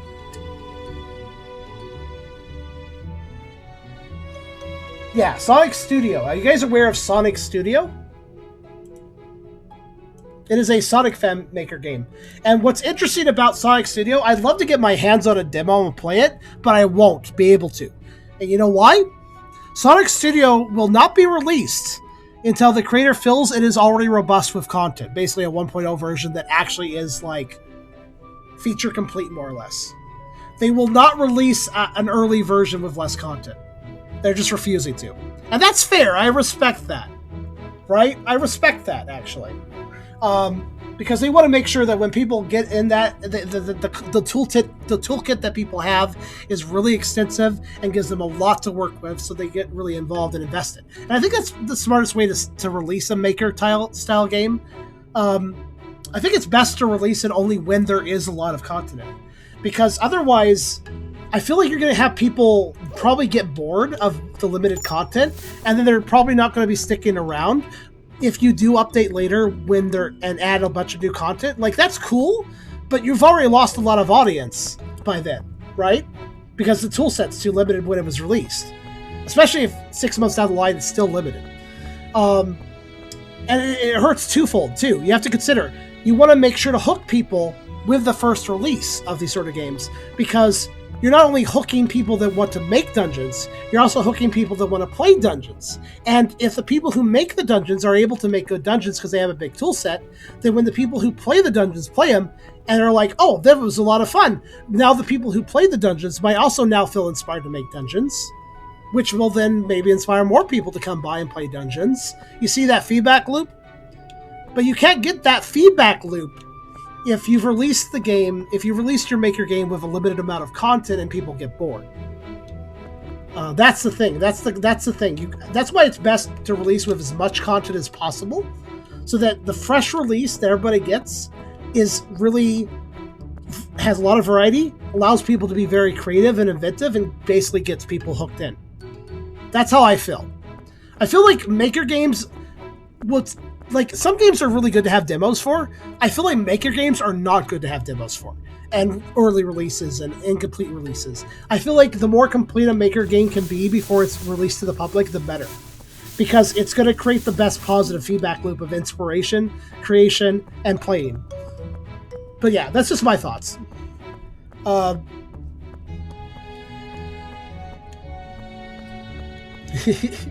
that's all I have to say. We've played this for certainly long enough tonight. Sorry for making this so long. But yeah, Super Dungeon Maker is a good concept. The execution is lacking. I could maybe look past its limited content, but when I look past its limited content, then I run into all the bugs, glitches, and lack of refinement that made the experience less fun. Such as, for instance, when I was simply pushing a block left and right and it got stuck on the walls, and all I was doing was pushing it left and right through the corridor. Like, there's just all these little bugs in this game, none of them being truly significant on their own, but like every way I turned in the experience I was playing it, I was running into the bug after bug after bug, and it just like ruined the experience even more, right? So limited content was kind of boring, but then on top of that, the glitches slowed down the gameplay, made things a little less fun. Like, the fun gets sapped out over time because of lack of refinement and lack of options. So this needs a lot more work before I think it's really worth people's time. I wouldn't recommend spending $20 on it. Maybe a 75% off sale if you're curious or something. Drop $5 down, but otherwise I'd say just wait, see where the project goes, and if it ends up looking more robust, maybe pick it up then. Because right now I just don't feel like it's really worth your time. Or like, especially on a community level, on the subject of like making maps, playing maps, and making maps for people to play, and playing maps people play, and then making maps for them. Like, that community aspect is only going to be really something I think that will be strong when there's enough content and refinement to support it. But that was Super Dungeon Maker, and I hope you guys enjoyed. It was interesting to check it out. You know, I was a little frustrated, but I legitimately did enjoy checking this one out. It's interesting to talk about maker-style games. I think they're a pretty cool genre, and it's always nice to talk about them. So, Super Dungeon Maker. Maybe it's not the best, but it does invite conversation, and that's good.